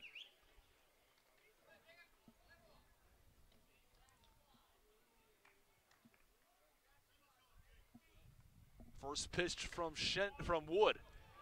Misses. That one looked awfully close, and Wood wanted it. He doesn't get it. Count 1 ball and no strikes. Outfielders are generally not that far in. The 1-0 pitch gets by the catcher Driscoll. Now coming home is Collins. He'll score. That'll do it. It's a walk-off wild pitch. And the Wareham Gatemen, who trailed 6-2 coming into the bottom of the ninth inning, end up coming back and winning this game by a score of 7-6. And Thomas, it's an unfortunate loss for the Harwich Mariners, game which they led for nearly the entire game, but they just couldn't close the door. Yeah, just another game. It's the second time now. Both losses of the game have been on a walk-off. This one just a wild pitch. The last one was a walk-off, a game-winning sac fly by the Gatemen. So again, another tough loss in there, as we thought that they were going to be able to break their losing streak this evening. Again, against a really good team in the Wareham Gatemen, is unable to do so. And again, it's been another tough loss for the Mariners. A tough one to eat, but open tomorrow. Off days ahead to Fenway, and then Tuesday right back in Cotuit this time, actually against Cotuit. They'll have a little home again, and then at White House Field. So hopefully they get back on the winning track against Cotuit, a team they've had some success about again, and they're again 500 against them 1-1. So we'll see what the Mariners can do. But again, a tough night. You know, the hits were there. Just lost things towards the end. It's kind of spiraled out of control. And again, Harwich out hits Wareham but loses the game. Mariners with 10 hits this evening, and the Wareham Gatemen with 8. Mariners scored their runs really throughout. It was 1 run in the first inning. It started off with a solo home run from Tanner Morris. They got another run in the top of the third. They scored 2 in the top of the 5th inning. After 1 run scored on a double play from Shunk, and Lipsius followed him up with a base hit, in which Tanner Morris was able to come home. And then in the 6th inning, Mariners scored a couple of more runs. And that was after another situation where Mariners were able to just scrap together a couple of runs. It was an unearned run, actually, as 1 run came in on a walk and the other was on a sac fly. The walk to Nate Eichhoff scored a run, and then the sac fly from Tanner Morris added a 2nd run. And those were the 6 runs scored from the Harwich Mariners this evening, and it looked like it would be plenty enough, as going into the bottom of the 9th inning, Mariners had a 6-2 lead. Well, then things started to change and everything sort of spiraled out of control as Freeman was unable to close the door. He allowed 2 hits, 4 runs, 3 walks. And tonight was just not Freeman's night, especially after he pitched last night. He pitched well, but he comes back on very short rest. I know, different Caleb Freeman tonight. Unfortunate to see. It's going to be hard. You know, he's found a lot of success this year, and just found himself on the mound today. Just couldn't quite have his best stuff. A couple walks, ended up doing him in, and we said that early this year. You know, walks can come back and haunt you, and tonight was just another one of those nights. And I think the Mariners let it slip away. I mean, I think after extra innings, it's tough if you're any Mariners player to get back into the game. You know, you just gave up 4 runs in 1 inning, in which you were down to the game were down to the final 2 outs in that inning. You know, before everything unraveled. So it's going to be tough, but again, let's see if the Mariners can just get back on track. So that'll do it from us from Spillane Field. The Harwich Mariners suffer a tough 7-6 loss to the Wareham Gatemen. The Mariners led this game almost all the way through, but on an unfortunate turn of events in the 9th and 10th inning, the Mariners do not snap their losing streak and lose this game 7-6. So, for my broadcasting partner, Thomas and Zarella, I'm Austin Rooney saying so long. Tomorrow, the Mariners will be at Fenway Park, and we will see you again on the broadcast on Tuesday when the Harwich Mariners take on the Cotuit Kettleers.